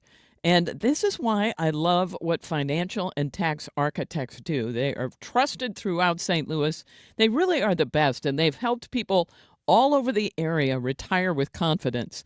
What they do is put on a one-night, 2.5-hour adult education class called Retirement Planning 101. Now, this class is held at colleges and universities all over the St. Louis area and in Illinois. And you go and you learn how to avoid costly mistakes, how to maximize your income. And what you need to do is register. So you call 314-888-5101 or visit fta-ria.com and kind of get a handle on your retirement. It's the best thing to do. I met my wife in law school at the University of Florida. She was from upstate New York and I was from Kentucky. We met at a daily mass at St. Augustine's. She was the most beautiful girl I'd ever seen in my life. After communion, I followed her out of the church and got her phone number. The rest is history. I'm John Morgan of Morgan & Morgan. Little did we know that one day we would have 4 children and the largest injury firm in the world. All 4 work in the business. It's a family business. Did I ever see this coming? Hell no. We just worked very hard and treated our clients like we would want to be treated, like family. It's a full-service injury firm, auto accidents, medical malpractice, workers' compensation, Social Security, and insurance disputes. We're open 24/7, 365 days a year. Visit forthepeople.com and we can get to work on your case. No recovery, no fee. Morgan & Morgan, for the people. Injured? Dial pound law or visit forthepeople.com for an office near you. It's time for a $98 AC tune-up. 4:33 is the time. This time check sponsored by Jerry Kelly Heating and Air.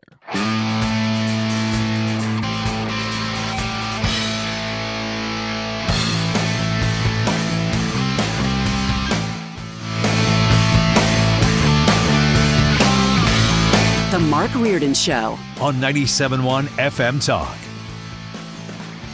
And I'm Ryan Recker, filling in for Mark Reardon. Joining us now, you may have read some of his commentary pieces online. Robert Bryce, thank you so much for joining us here in St. Louis.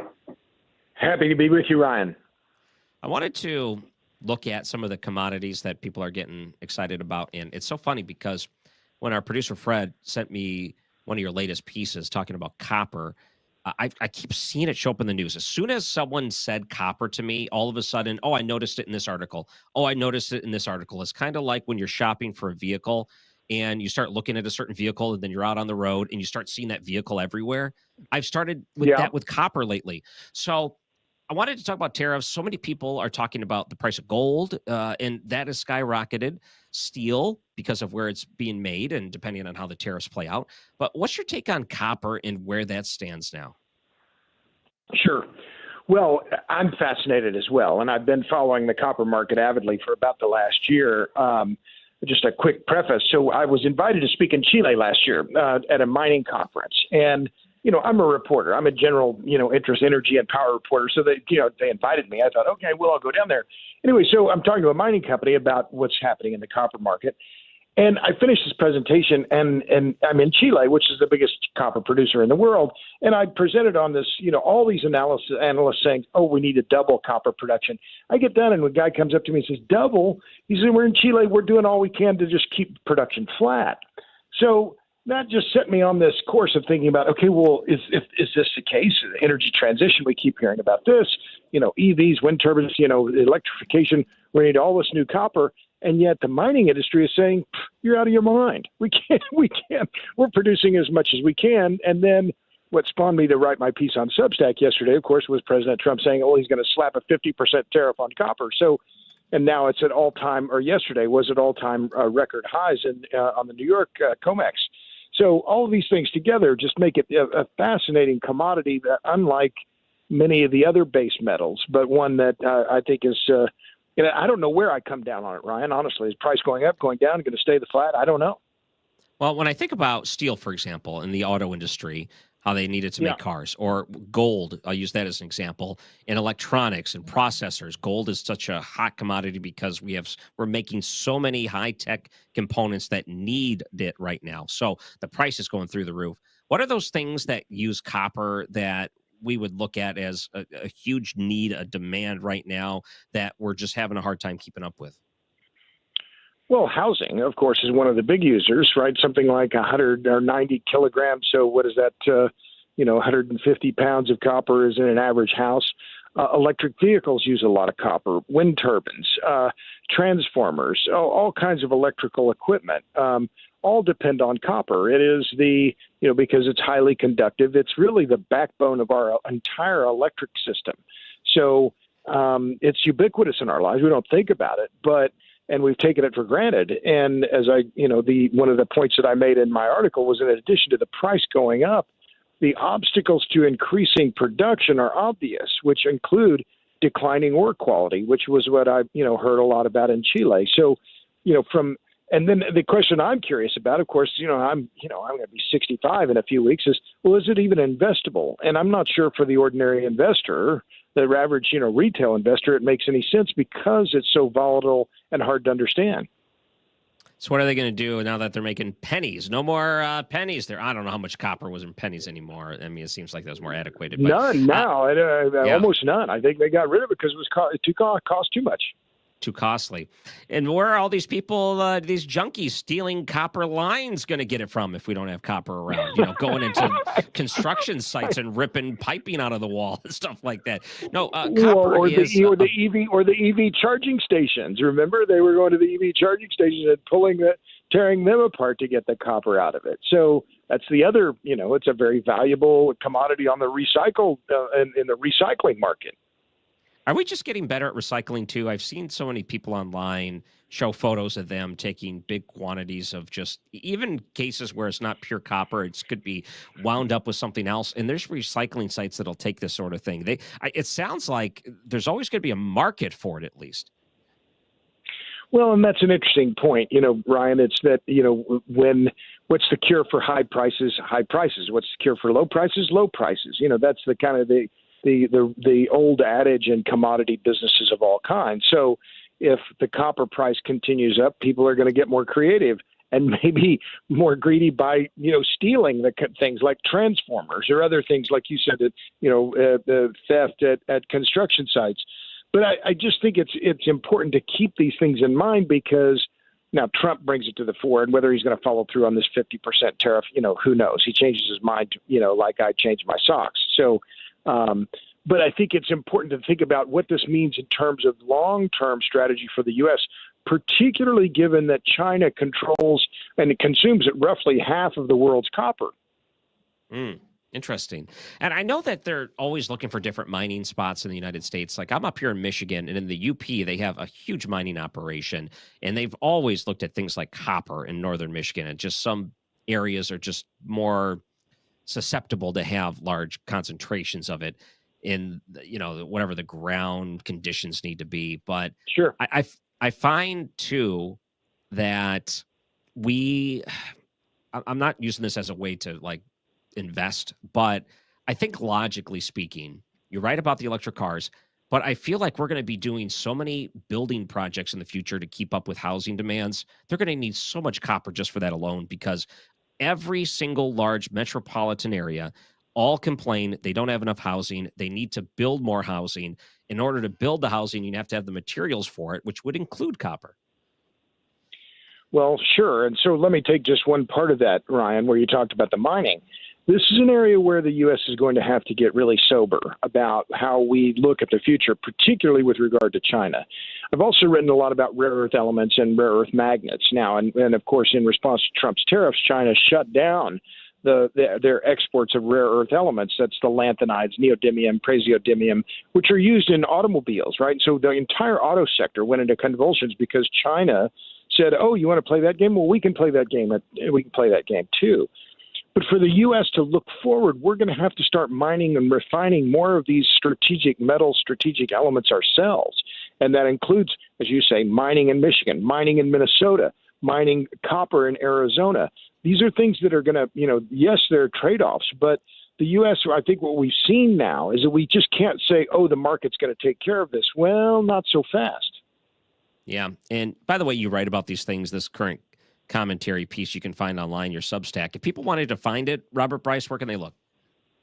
robertbryce.substack.com is where you go. And I wrote this piece. I called it Dr. Copper Takes Off, right? It was because copper has been seen for, years as an indicator of economic health. And if Dr. Copper, the price of copper is going up, it generally means the economic growth is at hand. If it's falling, the opposite. But so I have 11 charts in there where I talk about price, I talk about China, I talk about the future of mining. Had a great time writing it, and I'm still going to follow it for a long time because I think it's such a critically important element. Well, let's go back to these tariffs. Do you think, encourage more companies to look at the United States as their home base of operation for things like mining? Do tariffs actually encourage that in the long run, do you think? Well, I think yes, but the key thing that you said there, Ryan, is the long run. And this is one of the other challenges on the copper mining front, on the mining of anything front, is that mines are increasingly difficult to get sited and permitted. And it was one of the charts that I published using S&P Global data showing that over since the 90s, the time to open between discovery and opening a new mine has gone something from 9 years to nearly 18 years. And they're projecting that's going to be over 20 years. So there's a massive mine copper deposit in Arizona called Resolution, but that project has been in the permitting stage now for nearly 2 decades. So, there's nothing about where we're finding ourselves, the U.S. that is, with regard to China, with regard to these strategic elements, rare earth elements, strategic metals. China has been working on this strategy for decades, and now I think where the U.S. and a lot of people in the U.S. some strategists started waking up and saying, "Uh-oh, how did we get here?" Well, we assumed that everything was going to work out and China was just going to be, our friend. Well, China is not our friend. I'm not bashing China, but China's going to look out for China. You remember? Okay, so talking about this permitting and trying to get the proper way to mine. So many over regulations in government, and there's a great example of this during the Biden administration where they made this announcement: we're going to do this big investment in high-speed internet. And I'm sure you're familiar with this thought exercise, but you have all these different areas across the United States. It was like 200 and some different areas that wanted to apply to get this grant money so they can install high-speed internet in these rural areas that don't have access to it. And through the whittling down process that the government overregulated every step of the way, over and over and over and over again, of those like 200 and some, there was like maybe half a dozen that actually made it to the last thing. And this is after years of attempting to try to get it done. Overregulation right now, especially when it comes to drilling and trying to get some of these minerals on our own soil, we would be doing ourselves a favor if we relaxed it in order to expedite some of these things, wouldn't we? Well, I take your point, and I think that's a valid one. And, the problem is that, people have land rights, and they have, these are, and there's the NGOs, the climate NGOs, these environmental groups have vast amounts of money at their disposal. I'm not going to say their budgets are unlimited, but you look at groups like Earth Justice, which was a spinoff of the Sierra Club. They're funded almost entirely by dark money. That is, their funders aren't they don't name their donors. And they can litigate for years. So, it's this idea of permitting reform has been bandied about for years now. Of course, when Ryan in Congress, we're going to do permitting reform. Easy to say, hard to do. So what I've been saying is that particularly when it comes to rare earth elements, strategic elements like uranium, if we're going to build more nuclear plants in the U.S., we have to have a concerted, bipartisan, decadal focus on this that really looks at these strategic elements as a critical national security issue and approach it from that standpoint. And then from that standpoint, talk about permitting. That, no, we can't just fence off uranium as the Biden administration did for, over a huge area, I think, in Arizona. No, we need to mine that. We can't just rely on Russia, for instance, which provides about a quarter of the enriched fuel for the U.S. nuclear fleet. We're going to have to be more self-sufficient on many of these strategic commodities. Yeah, I mean, we have done that on the national stage. I go back to what President Trump said, warning Germany about relying on Russia with your pipeline of your oil or your energy needs. And they laughed at him. Oh, this will never happen. And then look what happened after you get the pinch and how much that hurts your people when you lose something that you rely on that's a necessity for your country. But when you have the resources available to you within your own country, you should be able to take advantage of those resources to better the people of that country, as opposed to trying to rely on other countries to supply things like your energy needs. Well, I agree with you, and that was a very famous. I remember they've shown that tape many times where Trump is essentially wagging his finger in the face of the Germans and saying, "Hey, you tied your wagon to Gazprom. What are you doing? And you're making yourselves dependent on the Russians." But now look at where Germany is. Their industrial sector is flagging. Their auto sector is in crisis. They're waking up and saying, "Oh, we relied too much on the Russians." Well, you think? And you closed your nuclear plants. Well, that wasn't such a good move, was it? So I'm hopeful, Ryan. Amidst all this, there's a lot of tumult. There's a lot of uncertainty that we're seeing more sobriety around some of these issues. And I have a lot of criticisms of President Trump, but I think on the energy front, his instincts have been right on target. And his appointment of Chris Wright for the Secretary of Energy, Doug Burgum at Interior, those were the right people in those jobs. And so many of the things they're doing on that are right on target. And I think we're very thankful that we didn't have, I'm not saying this is a partisan, but if the other candidate, the Democrats had won, we would be in a world of hurt. So again, a lot of criticisms I can make of President Trump, but on the energy front, I think he's been very clear-eyed on this issue. Yeah. I mean, there's a lot of things that a lot of people give him credit for, some things that he deserves credit for that he doesn't get. But either way, commentary pieces found on Substack, Robert Bryce. By the way, again, where can people find it? robertbryce.substack.com. Did I mention robertbryce.substack.com? I hope I mentioned Ryan, robertbryce.substack.com. That's as easy as it gets. Robert Bryce, thank you so much for joining us in St. Louis. We appreciate the time. It's my pleasure. Thank you. And I'm Ryan Recker, filling in for Mark Reardon. Don't go anywhere on 97.1 FM Talk. Traffic from the 97.1 FM Talk Traffic Center. We've got an accident westbound 44 at 270, and it's blocking the 2 right lanes. Now, we also have an accident reported westbound 6440 at Lindbergh.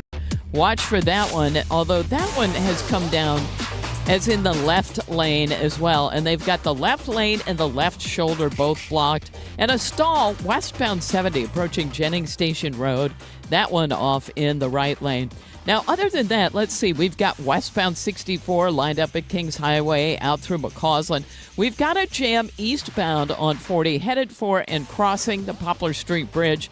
There was a report of an accident near 3rd Street on the Illinois side. Westbound 44 jams in front of the Arch grounds.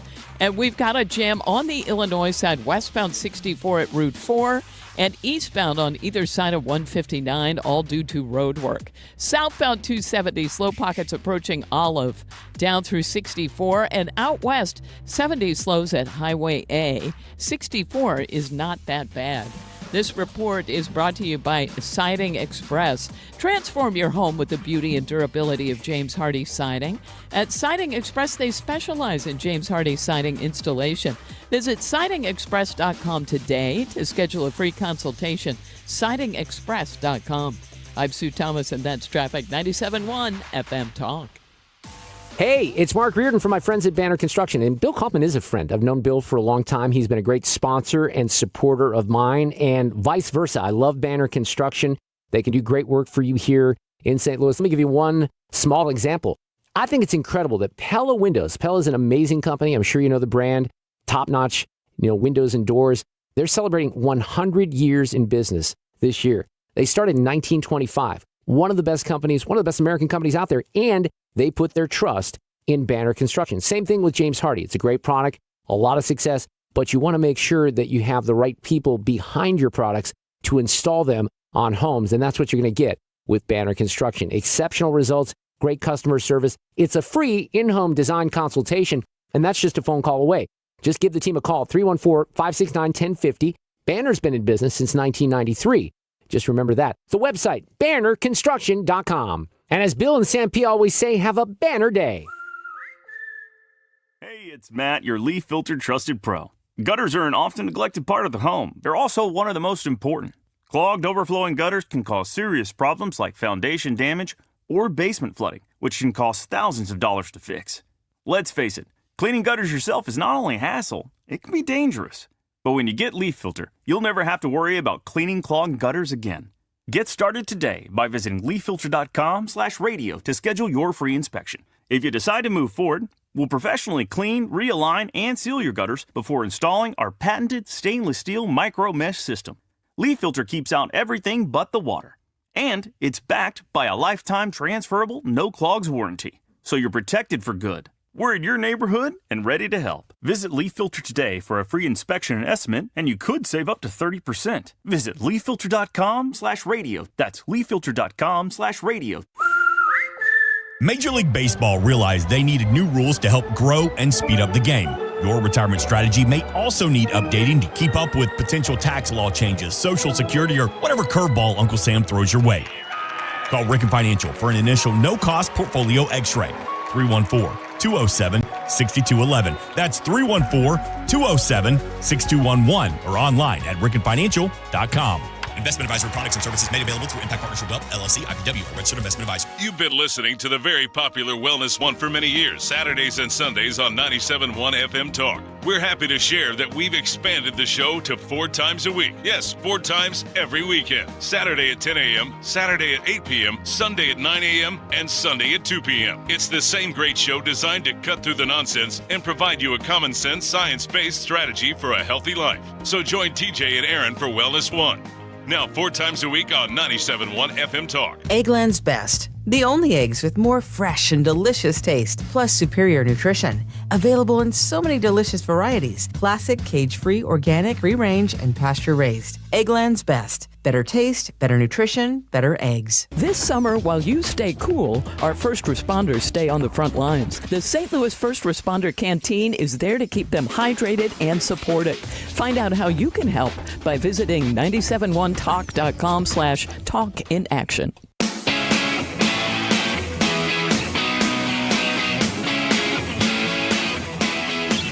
If you missed anything, podcast The Mark Reardon Show at 971talk.com. And I'm Ryan Recker, filling in for Mark Reardon.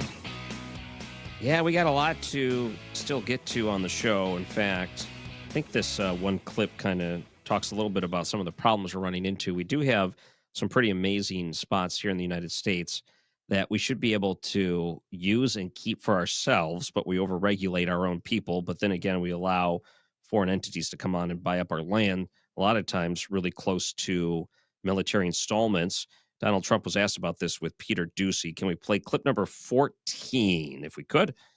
Why do you think that the Chinese have been buying up all this farmland in our country so close to military installations? Well, I don't want to get into that. I have a very good relationship with President Xi. We're going to see, and I'm going to, they're going to be making a recommendation to me, but we have a very good relationship. As you know, they're paying a lot of tariffs to the United States now, and so I'm not going to get into that right now. Nah, don't like that. I understand that he might not want to directly address it right now, but of all the things that he has been side-skirting lately, that and the Epstein stuff, scratches your head. Okay, why are you going soft on these things? Because buying up the farmland, particularly close to military installments, is a huge national security risk. So there might be something else going on here we don't know about. I'm Ryan Recker, filling in for Mark Reardon. We'll be right back. Traffic from the 97.1 FM Talk Traffic Center. We've got some action out there on the roads. Now, we had a couple of incidents. One was an accident westbound 6440. All right. Are we good? Close to Lindbergh, and that's blocking the left lane. Traffic, of course, is stacked up behind that, back past 170. And an accident westbound 44 at 270. This one has been blocking the right lanes. Ooh, traffic is stacking up there. You know, people on 44, it's the dream come true usually, and now they're stuck in a jam. And it's close to Big Bend. And the other backup is just the usual. So that's westbound 64 as you approach Kings Highway out past McCausland. That stall westbound 70 at Jennings Station Road, kind of on the right side of the roadway. And 70 and 64 out west, slow at their merge. On the Illinois side, westbound 64 jams at Route 4. That's all due to road work. This report brought to you by Jerry Kelly Heating and Air Conditioning. I'm Sue Thomas, and that's traffic on 97.1 FM Talk. In the 70s, baseball player Jerry Kelly decided to do something different. Thanks for calling Jerry Kelly Heating and Air Conditioning. This year, the company Jerry started decided we'd do something different. Thanks for calling Jerry Kelly Heating, Air and Electrical. And electrical. Well, love Thomas Helbig and the team at the Retirement Advisor Group. I've got a chance to know them over the years, and you should get to know them as well, especially if you're, well, look, if you're on the cusp of retirement, if you're already retired, if you're even far away from retirement. It's always very interesting when we have these seminars with the team. Annie and Mark Cox and I, we all go up there and meet and greet and say hi, and then we do an introduction for Thomas. And Annie's in a completely different spot than Mark and I because we're a little bit closer, safe to say, hopefully, to retirement. But if you're worrying about how long your money's going to last, for good reason, because the stock market goes up and down, inflation ticks away at your money that you've saved for all these years, let the Retirement Advisor Group build your own personalized structured income plan. And you can go in for free and test the waters with the team. I've always said this. Maybe you have a connection with Thomas and his nephew, Bob Kershaw, and Bob's wife, Tam. Maybe you don't, but you have nothing to lose because it is a free retirement review. You get a copy of their latest edition book, Your Key to a Worry-Free Retirement, and then you decide. They've been helping clients retire with confidence for decades upon decades. They can help you as well. RetirementKey.com to get started today. Tell them that we sent you along from 97.1 FM Talk. RetirementKey.com. GetReady.com. The heat's really been extreme last week or so. I have a wife that's going through change of life, and she woke me up at 3 a.m. and said there's something wrong with the air conditioner. I checked the thermostat, and it's set at 66, and it is saying 66. Like we set it every single night. I said, okay, how do you feel? She goes, okay, well, as long as it's 66. And then within 2 minutes, all the covers are back on her, and she says she is freezing. I said, honey, the air conditioner isn't broke. Your thermostat is broke. So if you're living that way, my advice is this. I'm not the brightest bulb in the box, but here's what I do. I keep my laughter inside. It is real what they're feeling. You don't need to call me. You can say you called me, but you don't need to call me. Save your money. This is Bart Inman. One easy number in Missouri and Illinois, 314-293-2600. God bless. Summer in St. Louis means one thing, Cardinals baseball. It's more than a game. It's an STL tradition. The crack of the bat, the roar of the crowd, the boom of the fireworks. It's the soundtrack to summer for Cardinals Nation. So grab your cap and glove and take your spot in the stands. Because in St. Louis, baseball is more than a melody, it's our favorite song. This is Victor Scott II, and there's something for everyone at Busch Stadium. Meet us at the ballpark on Sunday, July 13th, as the Cardinals take on the Braves. 20,000 fans, ages 16 and up, will score a slick retro warm-up jersey courtesy of Mercy. And 10,000 kids 15 and under can grab a one-of-a-kind Cardinals basketball thanks to the Pasta House Company. It's fun for the whole family. Don't miss it. Get tickets at cardinals.com/promotion. St. Louis Cardinals for the Lou. This summer, while you stay cool, our first responders stay on the front lines. The St. Louis First Responder Canteen is there to keep them hydrated and supported. Find out how you can help by visiting 971talk.com/talkinaction. KFTK FM Florissant from the Kaufman Townsley St. Louis's Injury Lawyers Studio. Call 314-500-5000. That's 314-500-5000. All on the free Odyssey app. Of help for Ukraine. I'm Lisa Lacera, Fox News. A week after the Pentagon directed some deliveries to be paused, the Trump administration has resumed sending some weapons to Ukraine. This morning, President Trump talked about the latest Russian strikes on Kyiv. It's a war that should have never happened. It should not happen now. They're losing. Now it's up. I've been saying 5,000. Now it's up to 7,000. Think of it, 7,000 people a week on both sides. The Pentagon has denied that Defense Secretary Pete Hegseth ordered the pause without consulting President Trump. Letters being sent to U.S. trading partners detailing what tariffs they will be charged. The president announcing a short time ago that Brazil will face a 50% tariff on exports, citing its treatment of former President Bolsonaro. Meanwhile, National Economic Council Director Kevin Hassett says the tariff strategy is working. Inflation right now is lower than it's been by every measure in more than 4 years, and tariff revenue is through the roof. On Fox's The Will Cain Show, the reciprocal tariffs were first announced by the president in April. They ended up being paused and are now set to be collected starting August 1st.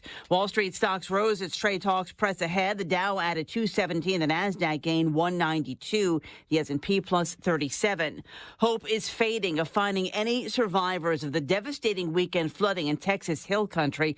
At least 119 have died and more than 160 are missing. Volunteer searchers have come from all over the state.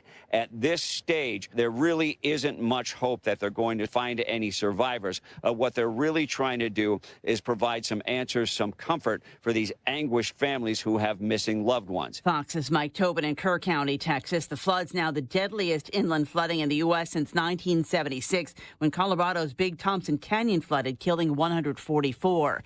America's listening to Fox News.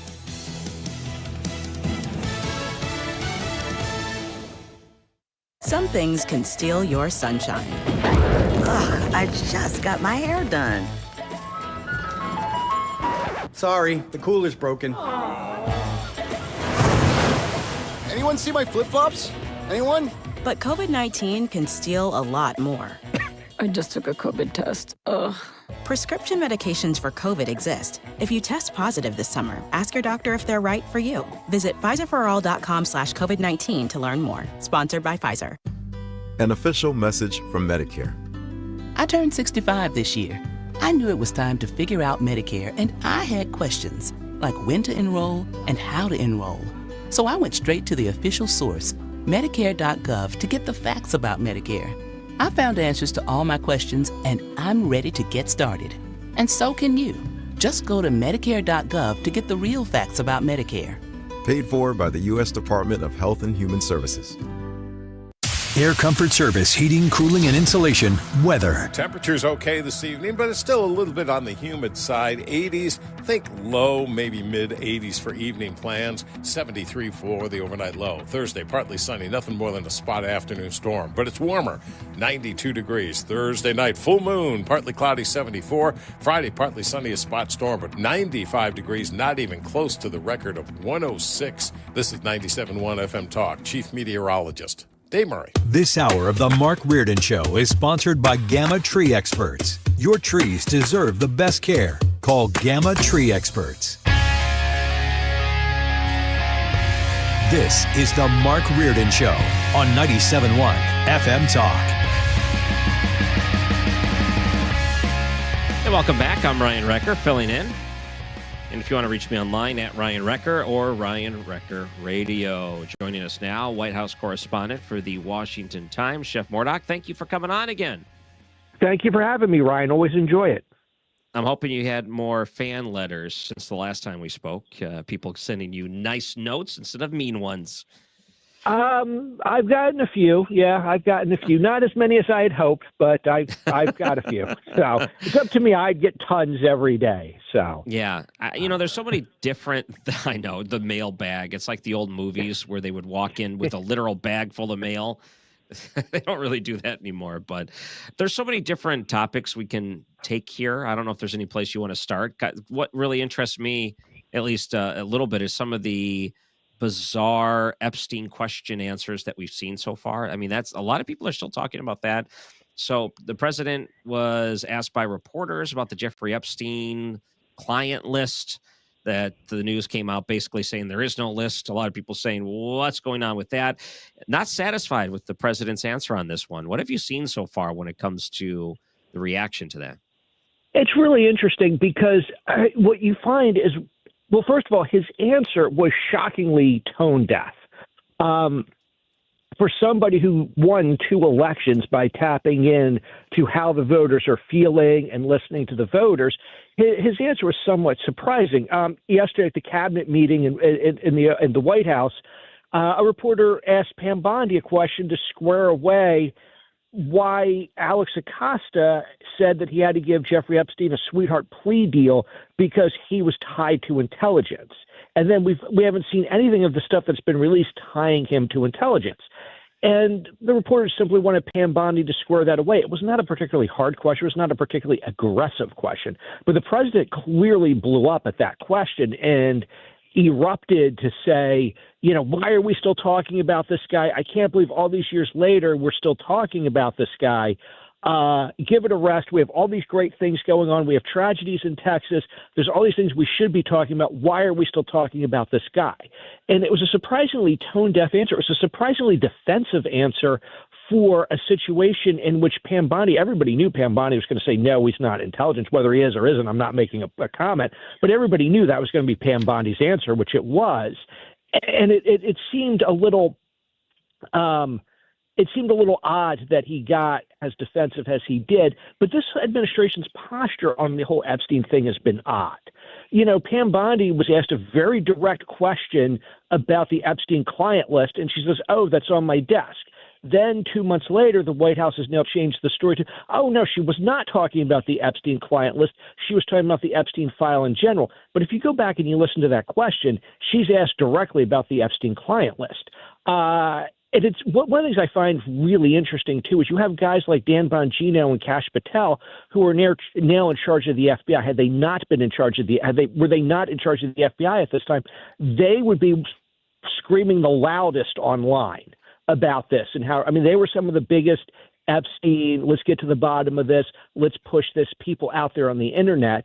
And I find it really interesting how quickly that they have sort of diverted from all the things that they had been saying before they got their jobs at the FBI, which goes back to a long way of saying that it's interesting that you have both people who dislike Trump as well as MAGA supporters scratching their heads wondering what's going on with all of this. I know. It's all of a sudden you're on the other side of the conspiracy where it was a conspiracy. They were holding back this information. Now you're part of it. And it was something that I think surprised a lot of different people because given everything that we've learned about it, it just didn't make sense. Like, what do you mean there's nothing?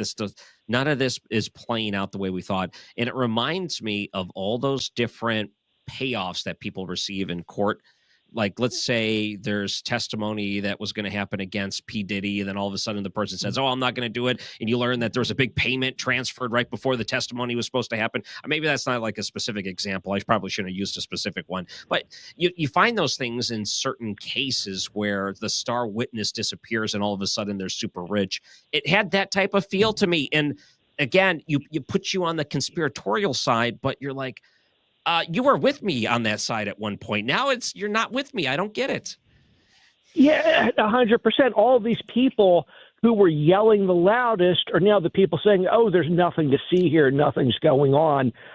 Ignore the explanations. Like even the explanation. Now, I don't know this for a fact, but they're saying that, oh, well, there's a minute missing from the video because there's a minute missing from every video that the excuse my throat there, that the that the Bureau of Prisons takes because they're switching out at midnight and they're going from one tape to another tape.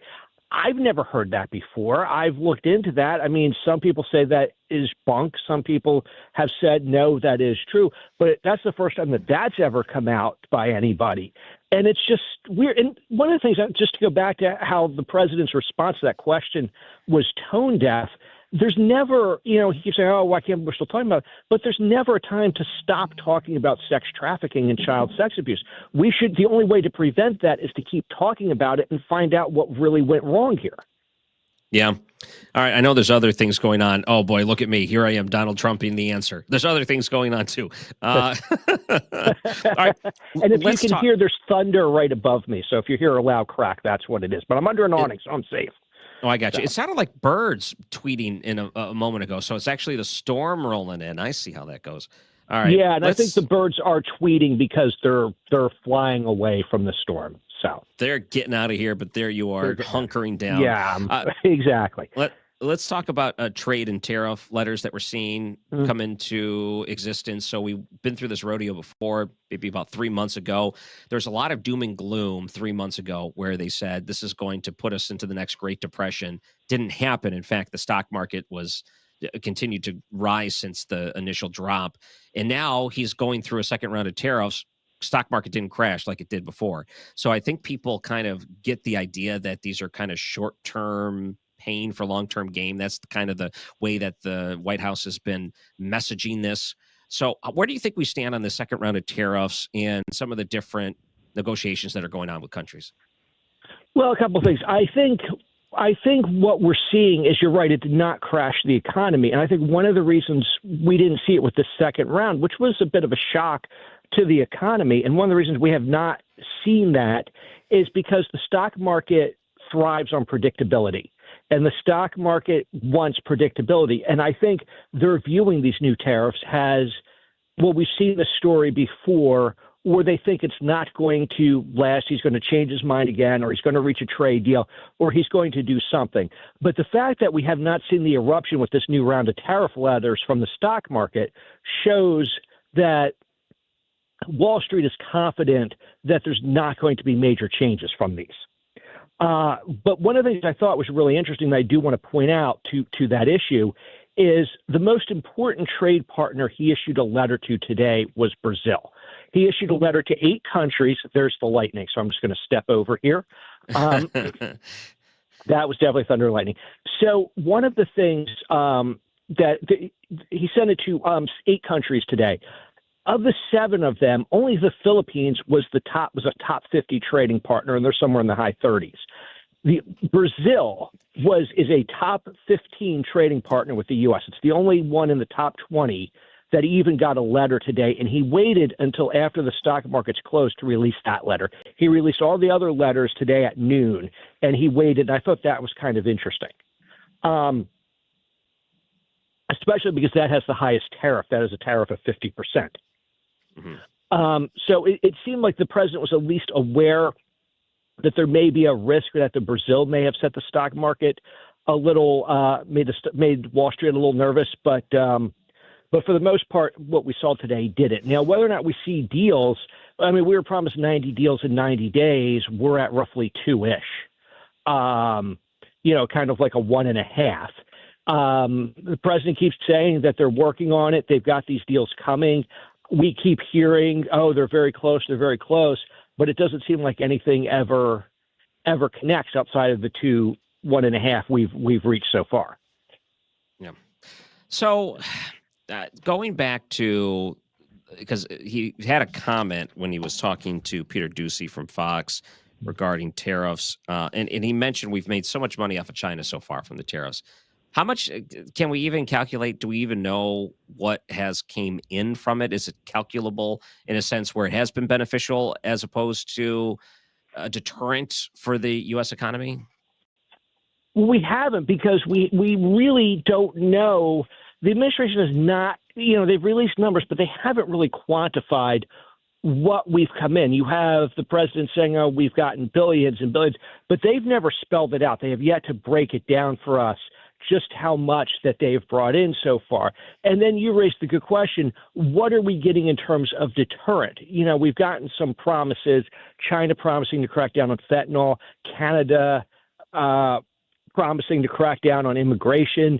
What is the economic value of those promises? That's something else that we would need to calculate. I'm not really sure how we would go about calculating something like that, because it exceeds a monetary value. Yep.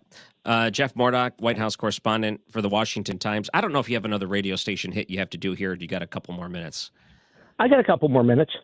All right. I wanted to bring up one thing you mentioned that was kind of drew my interest. President Trump waited until after the stock market closed before he released the letter to Brazil. So it's kind of interesting with this, because I think we discussed this maybe last time we were on, but the idea that the Donald Trump and the way that he handles the stock market is one of the top priorities for him when it comes to economic successes for the United States. He wants to see us grow. He wants us to be a wealthy nation. He wants people to succeed that way, wants to grow jobs. So you need those things to happen to have a strong economy. And when the tariff talk started, it was like, okay, the economy is kind of going in the back burner because it's starting to, tank, and we're seeing day after day after day it going lower. So trying to get these trade deals seem to be taking precedent over the economy. Now it's recovered. It's actually gone past expectations. We're not seeing it this time around. So maybe the economy was always in the forefront, but it didn't seem like it at the time. There was one other time I can recall where the president did something after the stock market closed. And I don't know if this is just kind of par for the course for Donald Trump, but it was when he got COVID.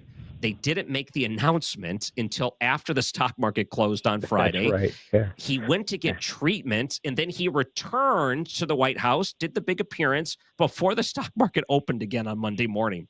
So is it similar to that? Is he trying to find ways to manipulate it so the stock market doesn't take that big of a hit because he cares that much about the economy? Yes, I think you got it exactly right.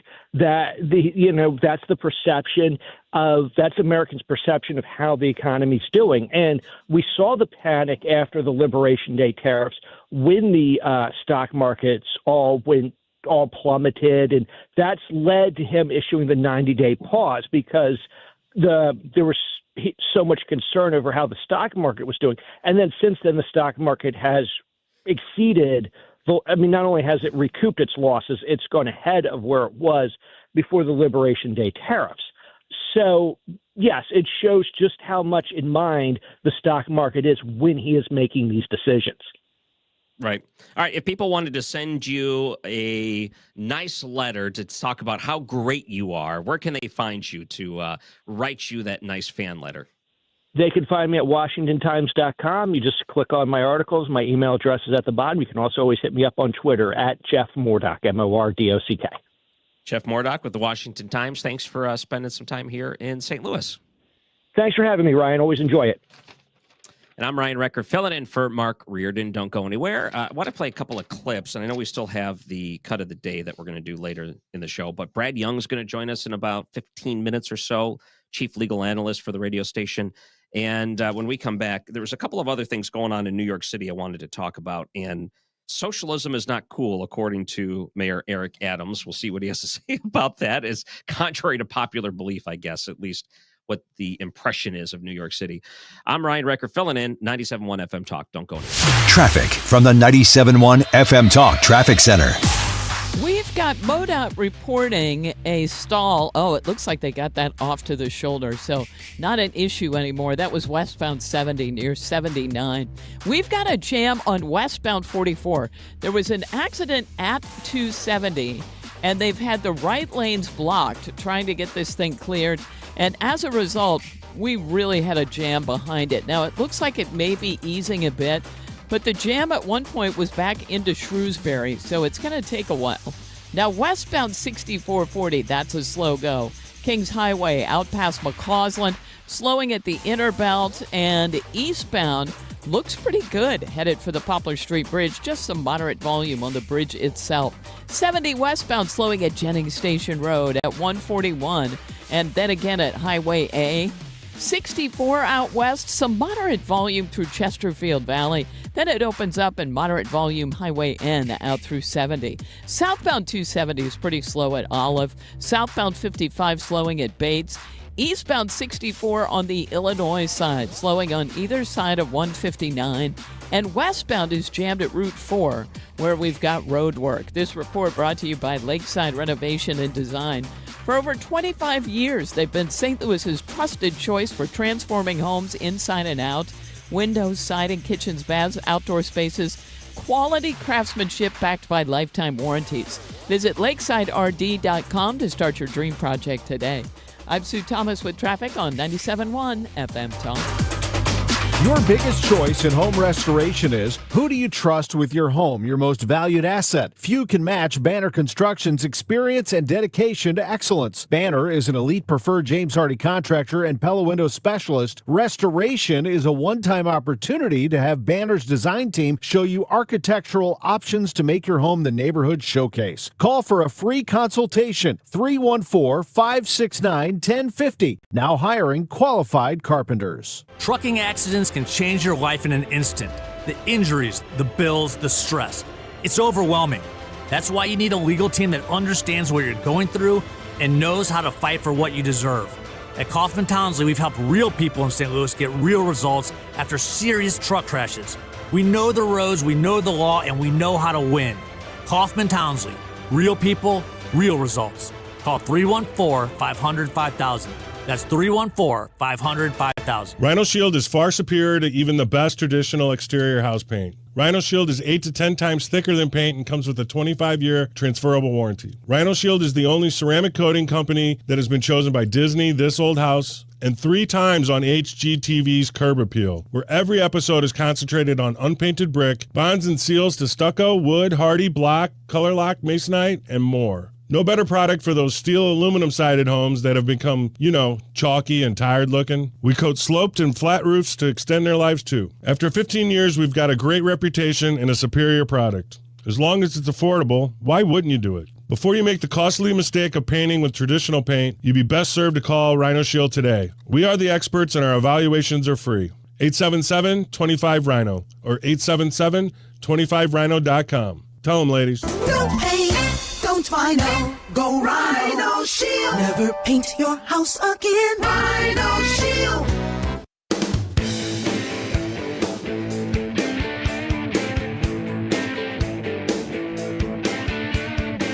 You're listening to The Mark Reardon Show on 97.1 FM Talk. And welcome back. I'm Ryan Recker filling in. So I really don't know what to think about this state representative out of New York, Zoran Mamdani, here's what I found. He is a very good speaker. If he sits down on MSNBC, they're not going to push him too hard. But if they push him even just a little bit, it seems like he already has the answer to what they're going to ask him, is almost like they told him ahead of time what they're going to bring up. I know that, at least in the Democratic Party, they have a pretty big track record of that happening, giving the questions to candidates ahead of time, like they did to Hillary Clinton. So what exactly is going to happen in a city of like New York City if Mamdani is elected? What would happen? He leads right now the general election poll for New York City's mayor. And when we look at some of the ideas, the social ideas, the socialist ideas, it scares a lot of people. The taxing of the people that live there. He's going to raise taxes almost immediately. He's going to pump it in there. And what they say is, oh, it's just for the rich people. Isn't that something? They always say that, but it always has these different implications. What happens when all the rich people leave because they realize, maybe I should have went to Florida like all my friends where they don't have the state income tax. Maybe I should be moving to some of these more friendly states further south where I don't have to deal with socialists running this city. So let's look at some of the ideas that he had. Like this is clip number 11 with Mamdani. And this is from 2021. Why do so many people end up homeless? It's not because there aren't enough homes to go around. There are plenty of empty homes. No, it's because housing people is not the primary goal of developers or landlords. Their goal, simply put, is to make a profit. If we want to end the housing crisis, the solution has to be moving toward the full decommodification of housing. In other words, moving away from the status quo, in which most people access housing by purchasing it on the market, and toward a future where we guarantee high-quality housing to all as a human right. No, okay, so housing is a human right. It always goes back, and that's a very socialist idea. Number one, you shouldn't have to live your life like you are a nonprofit, meaning that the sum of everything that you do for your work has to be a complete wash. You only have to do things to sustain yourself, as in, don't worry, the government will take care of you later in life. You don't need to save for retirement. You don't need to take extra and better your life in certain ways. Don't worry, the government will do that for you. And the government's going to be fantastic at the way they take care of you, because trust us, we know how to run your life better than you do. But saying that housing is a right is also a very dangerous thought, to say that you don't actually own what you own.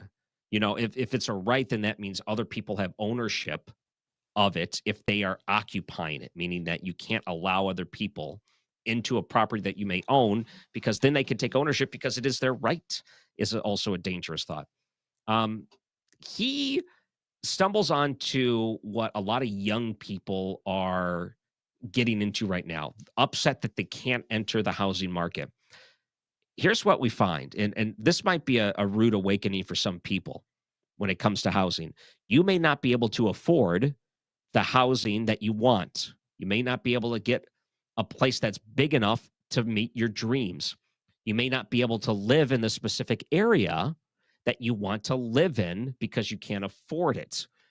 Here's the big problem. When you're young like that, you don't care. You want to live in a certain spot, and you'll pay overage for it. And so many people are overpaying for these spots that has created a demand where the supply is lower. So there's a solution to that. You can move out of the city. Maybe that's what New Yorkers should be doing, and realizing that get away from all of it. There's affordable housing in other places. You don't have the right, because I know that you think housing is a right, but a human right, but you don't have the right to say, I demand to live where this person lives, even though they have ownership of it. No, you don't. So what would happen if, like, let's say they moved to an area where it was a little bit smaller, rural area, they can actually afford maybe what they're looking for? You think they'd be happier there in the long run? I think so. I think absolutely. But they don't want to do that. They say that, don't worry, the government will take care of me, and they're going to force me to live where I want to live. But I'll tell you, they've tried those things, the projects, and the living conditions are terrible. They end up closing them all down whenever that happens. Eric Adams was asked about this. He was talking about socialism. This is clip number 10, if we can play that. I've been to Cuba. I've been to Venezuela. I've been to countries where socialism exists. I saw the empty shelves in the ration books in Cuba and what it means. So we're romanticizing the terminology, and it always sounds good, that, I'm a socialist. But when you dig into what it means, you understand. When you get stuff for free, someone is paying for it. I can tell you this. Have you ever met a person that came from a socialist country that said, I actually loved it? It was wonderful. They never abused their power. They never hurt anyone. No, everything was great. I was always fed. I had a roof over my head. Public transportation, it was great. I would go back to that socialist country anytime, and they say these things while they're in the United States. It's a big lie that they tell you, and Eric Adams is right. We'll see how the people of New York figure that out. All right, Brad Young, our chief legal analyst, joining us after the break on 97.1 FM Talk. Traffic from the 97.1 FM Talk Traffic Center. If you are just now leaving downtown, we do have some volume out there on westbound 70, mainly at Jennings Station Road, and a little bit at 141 Highway A. 64 is slower. And that's Kings Highway out past McCausland, also headed for Lindbergh through Chesterfield Valley and out at Lake St. Louis Boulevard. Southbound 270 is pretty slow at Ladue Road. Northbound is slow through there as well. And still a big jam on westbound 44 headed for 270, where there was an accident earlier. Southbound 55, that's a slow go at Bates. This report brought to you by The Diamond Shop. The Diamond Shop, making St. Louis sparkle for over 100 years. I'm Sue Thomas, and that's traffic on 97.1 FM Talk. Hey guys, of course you've heard ads for low testosterone, but I want to talk about Game Day Men's Health because Game Day really is a game changer, and they have an opportunity for you to get in right now for a free testosterone test. Testosterone Health optimizes energy levels, enhances sex drive. It restores vitality that maybe you haven't had in a while. And if you're chasing peak performance and you're trying to reignite intimacy or you just want to feel your best, this is when you head into Game Day Men's Health. And the appointment that they're offering you, it's a complimentary testosterone test. You go in, it's an hour visit in and out. Matt Lawrence has a great location in Chesterfield. They're also in Glen Carbon, Illinois, and in O'Fallon, Missouri. Within 20 minutes, they'll have some results back for you, and then you come up with a plan. And the plan could include a lot of different things depending on what your needs are. Maybe it's testosterone replacement therapy. Maybe it's something for medical weight loss. They have long-term ED treatments, a lot better than the pill that you may or may not have taken. So it's a personalized treatment plan. You don't even have to come back into the office. You can do the medicine at home. Get back in the game, guys, with Game Day Men's Health at GameDayMen'sHealth.com. When you're injured on the job, you need more than just a workers' comp lawyer. When you need a fighter, you need us. Morgan & Morgan, America's largest injury law firm. For the people. Visit forthepeople.com for an office near you. 97.1 FM Talk is proud to support the first ever Brendan Donovan charity clay shoot happening Thursday, August 7th at Strathelman Farms Club in Weldon Spring. Join Cardinals standout Brendan Donovan, teammates, and local celebs for a day of clay shooting and community, all to benefit Team Red, White, and Blue and their mission to support veterans' health and wellness. Don't wait. Sponsorships and shooter spots are going fast. Visit teamrwb.org/Donovan now to sign up. Show your support and make a difference for those who've served. 97.1 FM Talk. Backing our veterans every step of the way.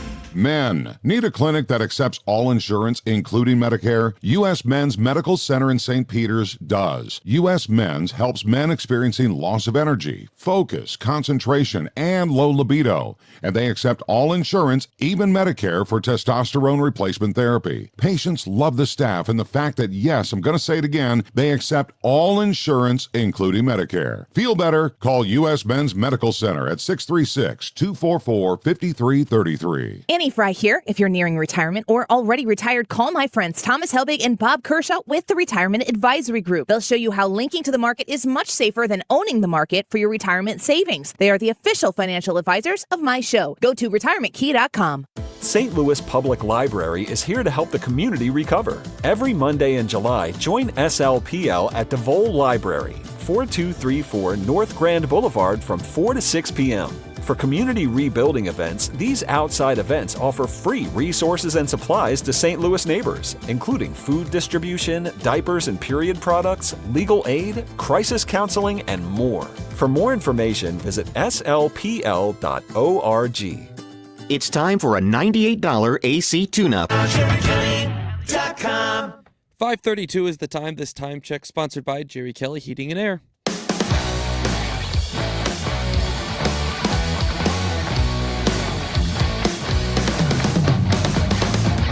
The Mark Reardon Show on 97.1 FM Talk. And welcome back. I'm Ryan Recker, and joining us now from Hairstyle Fisher & Young. He's a partner there. He's 97.1's chief legal analyst.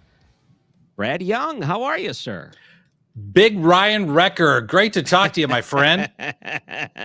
The guy with the greatest painting in his basement of a dog wearing this late 1800s British-looking suit. Oh, it's amazing. Every guy needs to have your painting in their basement. I know, and I got so lucky finding that at a Salvation Army or Goodwill. I can't remember which one. Whoever gave that up, they don't realize what they had. They just don't realize. All right, so I asked this question kind of tongue-in-cheek, but I also ask it honestly about Supreme Court Justice Ketanji Brown Jackson. Does she know the Constitution, or does she just choose to ignore it? That's a legitimate question. Now, in my analysis, I typically do not get into personalities or poking fun at the justices, even if I disagree with them on the right or the left. But in this case, if you look at some of her, she hasn't written very much, but particularly in the dissent that she wrote in the birthright citizenship case, which really wasn't about birthright citizenship. It was all about whether a single judge in a single federal district can issue a nationwide injunction. And I read her dissent, and it was nonsensical. I mean, I write legal briefs every day, Ryan, and you have to cite, here's the law. There's a rule. It's called IRAC. It's called Issue, Rule, Application, Conclusion, IRAC. That's what they teach you in legal research and writing. So you lay out the issue, you lay out the rule, you apply it to the facts, and you reach a conclusion. That's your classic legal writing 101. And when I've read her dissent, Ryan, there was nothing except policy arguments and reasons why she didn't like it. And even in Amy Coney Barrett's response to Justice Jackson's dissent, and I'm reading directly from the opinion, she says, quote, because analyzing the governing statute involves boring legalese, Jackson seeks to answer a far more basic question of enormous practical significance. And then she goes on to give an opinion. So I'm not sure Jackson knows the Constitution. Maybe, when she was asked during her confirmation hearings, what does it mean to be a woman? And she said, I don't know, I'm not a biologist. Maybe somebody needs to check to see if she actually went to law school. Is it true that she asked ChatGPT to write her opinion for her? Yeah, I think. Listen, I've got a case right now, Ryan, where it's an unrepresented plaintiff suing my client, and this unrepresented plaintiff keeps drafting things on ChatGPT, and and she even admitted it. I'm going to tell you, for a fact, ChatGPT would write a better opinion than Justice Jackson. So she's not using it on purpose to make it an opinion. I think she's hiring kindergartners to write this opinion. I think that Ruth Bader Ginsburg might be a perfect example of when you are trying to be an activist more than you are a Supreme Court justice. Is that what we're seeing right now with Ketanji Brown Jackson, more of an activist than a judge? Yes, but it's even worse than Ruth Buzzy Ginsburg Ruth Bader Ginsburg. I always like to call her Ruth Buzzy Ginsburg, going back to Laugh-In. But if you read, and I've read a lot of the opinions from Ginsburg, they're well reasoned. I may disagree with them, but they're founded in the law. They're well reasoned. They're laid out. But Justice Jackson's was not. Also, there's another difference here, in that if you saw on the Supreme Court the two polar extremes when Ginsburg was on the court, her and Antonin Scalia, the best justice in the history of the Supreme Court, those two were as far apart as the East is from the West, okay?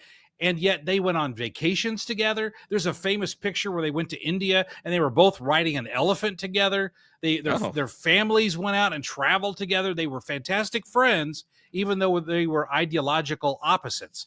And you don't have that. Amy Coney Barrett and Justice Jackson, it's a cat fight up there right now.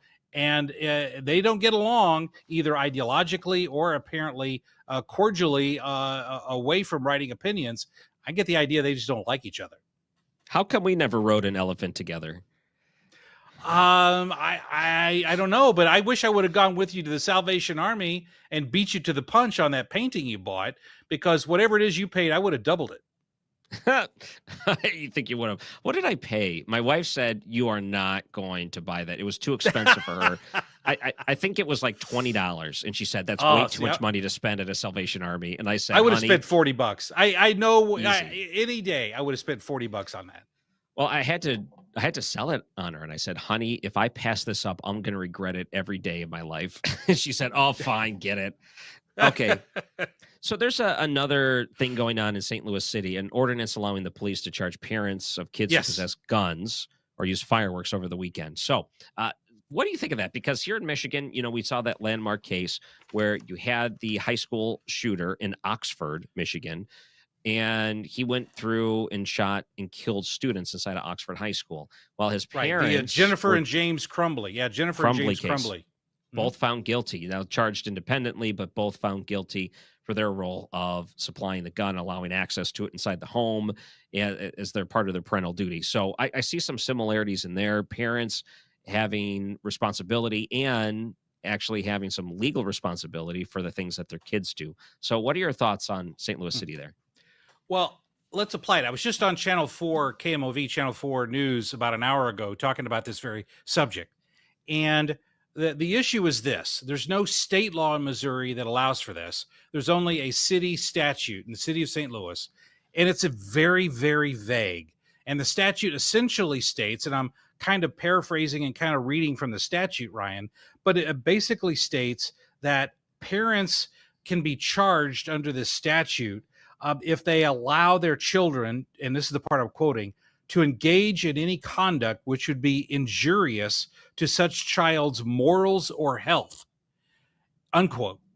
And there's a doctrine here, and the parents have already been charged. Many of these parents have already been charged in the city. And I understand the policy. The policy argument is, listen, crime's out of control in the city. If we catch these kids because they're juveniles, they're just going to be right back on the street an hour and a half later, and nothing's going to happen. So we got to do something to try to clean up the streets of St. Louis. But here's the legal problem. There's a constitutional doctrine called void for vagueness. And what that means is if there's a statute that's vague, then it violates the due process clause of the 14th Amendment because it doesn't place people on fair notice of what the statute requires, and it allows for arbitrary enforcement. If you don't know what the statute says, then cops could enforce it however they wanted, and that would be an abuse of power. And when you look at this, I don't know what the phrase injurious to such child's morals or health, I don't know what that means. And I'm not sure that the parents would know. And I think if the parents got legal counsel and challenged this, I think there's a better than 50-50 shot that they could get these challenges thrown out because the statute itself is so vague.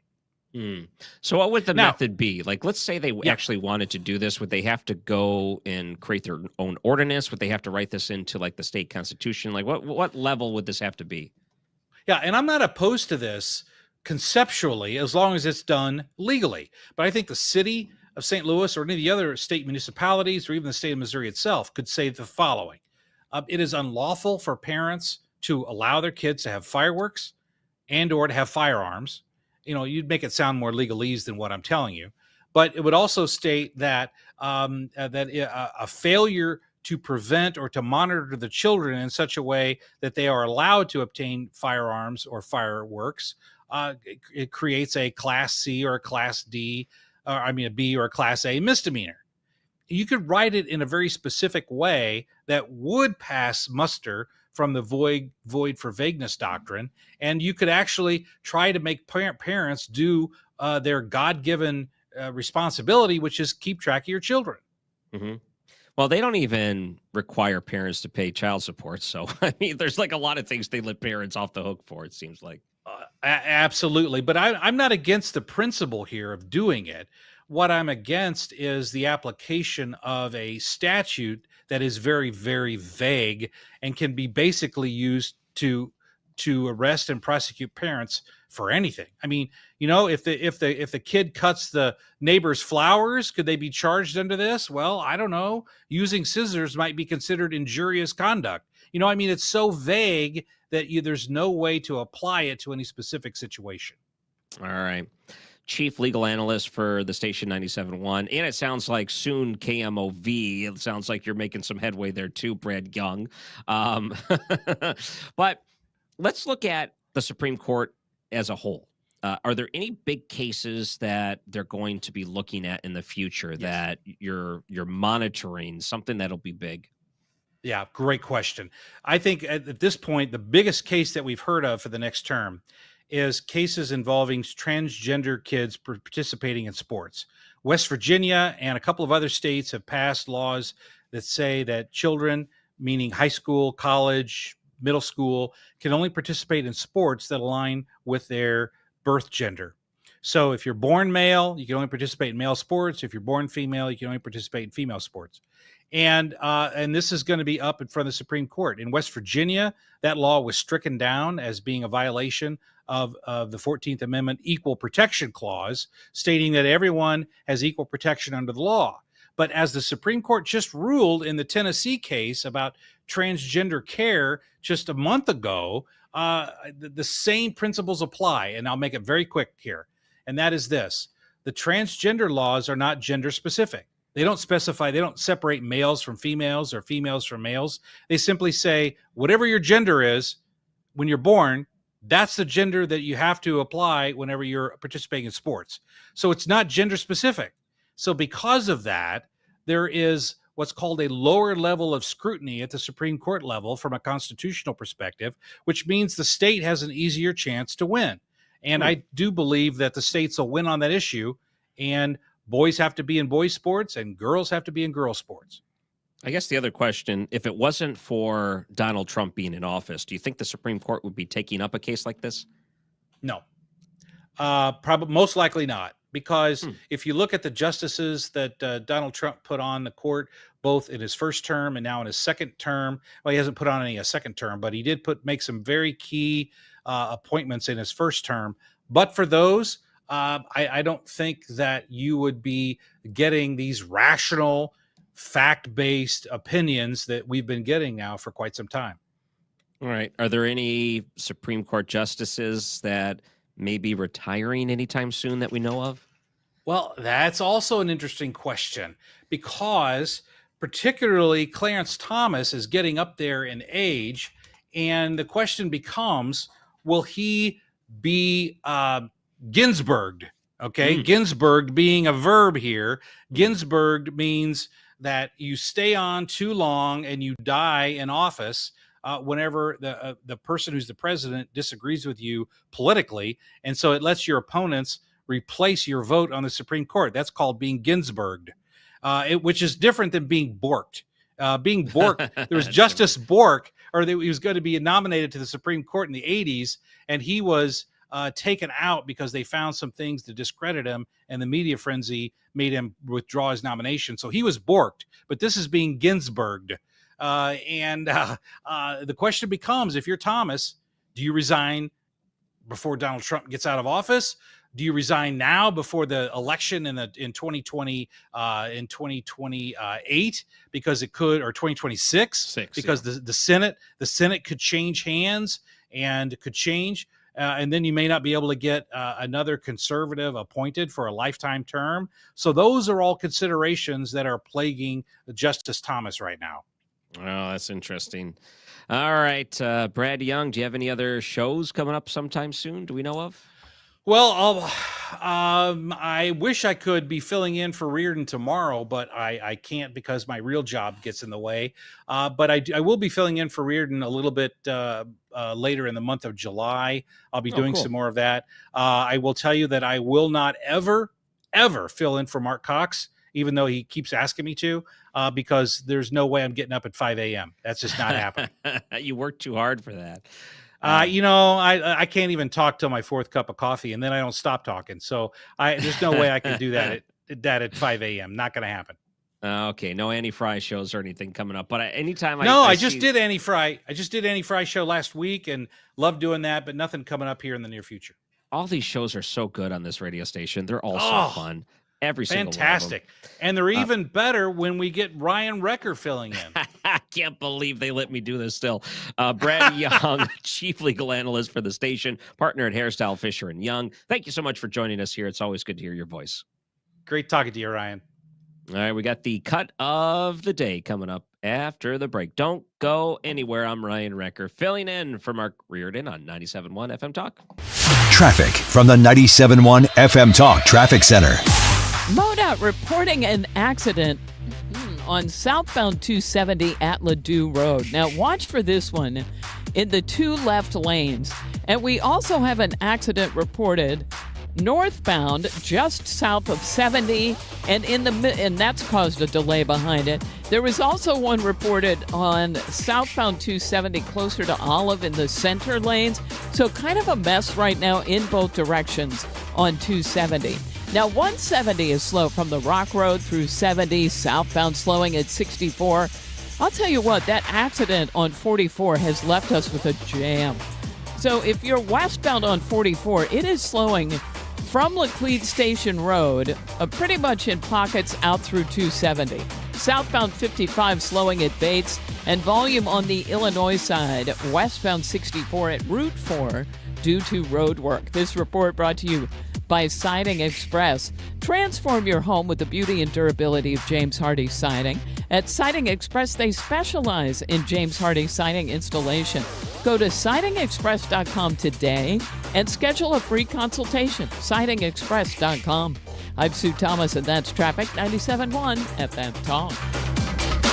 I had a technician from Zero Res at my home over the weekend. It probably wasn't the smartest thing to do, and here's why. Because I got the puppy, we got puppy accidents, but I'm trying to keep him off the carpet. So I depend on Zero Res. I really have for more than a decade. Maybe at a graduation party, a 4th of July barbecue where the carpet's not looking very good, or just haven't done it in a while. And look, the bottom line is, and you can, the text can show you this, vacuuming is not sufficient. I only had him do part of my carpeting, and then I said, but you better do the stairs that go to downstairs, because you can just tell that they're kind of gross. So look, here's the other thing. The floors were dried so quickly, and by that night, they smelled great. Vacuuming is not going to handle it. You need to do the carpets. They can do the tile, the rugs, upholstery, and the air ducts. And here's the special for this month. 3 rooms of carpet clean plus $50 off air duct services. So if you get 3 rooms of carpet cleaned, get 1 free. It's a buy 3, get 1, if you will. $50 off air duct services this month when you mention my name or 97.1 FM Talk. Call 474-2020 or online, zeroresstl.com.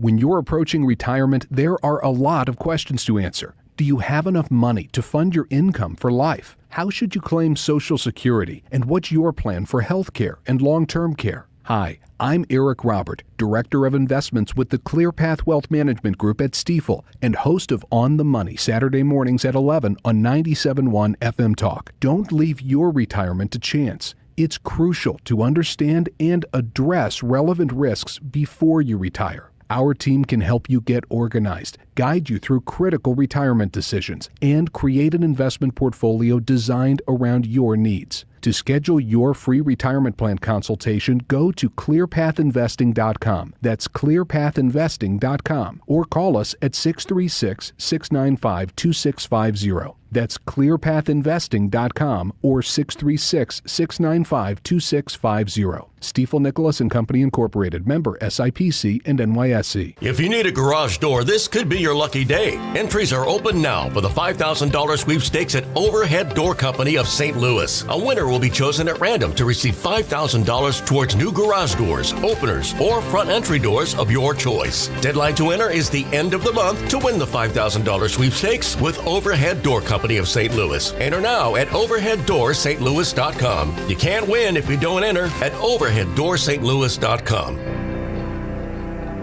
You've been listening to the very popular Wellness One for many years, Saturdays and Sundays on 97.1 FM Talk. We're happy to share that we've expanded the show to 4 times a week. Yes, 4 times every weekend. Saturday at 10 a.m., Saturday at 8 p.m., Sunday at 9 a.m., and Sunday at 2 p.m. It's the same great show designed to cut through the nonsense and provide you a common sense, science-based strategy for a healthy life. So join TJ and Aaron for Wellness One. Now 4 times a week on 97.1 FM Talk. Are you looking to hire? ZipRecruiter finds the best candidate for your job fast. Try ZipRecruiter for free at ZipRecruiter.com/free. That's ZipRecruiter.com/free.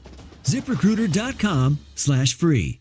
The Mark Cox Morning Show. Thursday, President Trump gets another big win at the Supreme Court. We'll talk it over with Shannon Bream of Fox News Sunday at 8:20. The Mark Cox Morning Show. Weekdays from 5 to 9. Right here on 97.1 FM Talk.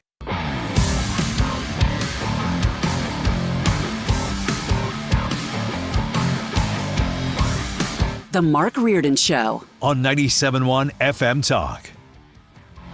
Hey, welcome back. You know, one thing I forgot to mention, I've been getting emails from listeners here when I fill in on Coast to Coast AM with George Norrie. Well, you hear the show here on the station, but it's a syndicated show. It's on like 650 radio stations across the country. And I get to do the last weekend of every month, rather. So I got a couple of more shows coming up on the Friday night of the 25th and the Saturday night of the 26th for this month. And I got to say, anyone that's emailed me through the Coast to Coast email, it makes my day when I hear, hey, I love hearing you in St. Louis. Or when I'm filling in anywhere, hearing that, it just makes me feel great. So I wanted to make sure I mention that because I know we only got a couple minutes. All right, before we wrap up the show, let's get to the cut of the day. Stand by. Playback ready. Now, the audio cut of the day. I think one of the big storylines is that President Biden's doctor is saying nothing. He's pleading the fifth, refuses to answer questions during this House Republican probe. James Comer from Kentucky had some questions for him and was not too happy that he's not answering any of them. This is clip 6. I can tell you exactly what happened. Dr. O'Connor pleaded the Fifth Amendment. This is unprecedented. And I think that this adds more fuel to the fire, that there was a cover-up. Was there a cover-up of his health? I think the answer is clearly yes. I don't think that if you were a betting man, you would vote against that. I mean, if you were putting the mortgage on it, I think the answer would be yes, there was a cover-up. Now, the question is, who helped cover it up? Was it the aides around him? Was it his wife? You know, was it, I don't know, Barack Obama knew about it and was pulling some of the strings behind the scenes, stepping in because he thought it was his patriotic duty. Who was writing some of these signatures on the paper when it wasn't the auto pen, or if it was the auto pen, under whose authority? A lot of this could be cleared up if you could talk to Joe Biden, but apparently his current state is not stable enough to answer these questions for himself, which goes to show you he was the president of the United States just 7 months ago. All right, if you want to find me online at Ryan Wrecker Radio on Facebook, another way to do it. I hope you guys have a great night. We'll see you soon on 97.1 FM Talk. Traffic from the 97.1 FM Talk Traffic Center. Drivers on 44, it is not a lot of fun for you tonight. In fact, westbound is still a heavy and slow go. Now, it's in pockets this time, but it's from the Shrewsbury area all the way out through 270. And then things open up and look fine. It's all due to an accident that happened at 270. Now, westbound 64, it's pretty slow at Hampton out through McCausland. We had a second accident reported past McKnight that caused a delay, and then southbound 170 is a slow go. The worst of it now is 270 southbound. It's just a parking lot. There's an accident at Olive. It was in the center lanes. They're trying to get that off to the shoulder. There's another one closer to Ladue Road, and that's caused a delay. It's just a mess through there. And then northbound, there was an accident south of 70, and still some residual traffic through there. This report brought to you by Jerry Kelly Heating and Air Conditioning. I'm Sue Thomas, and that's traffic on 97.1 FM Talk.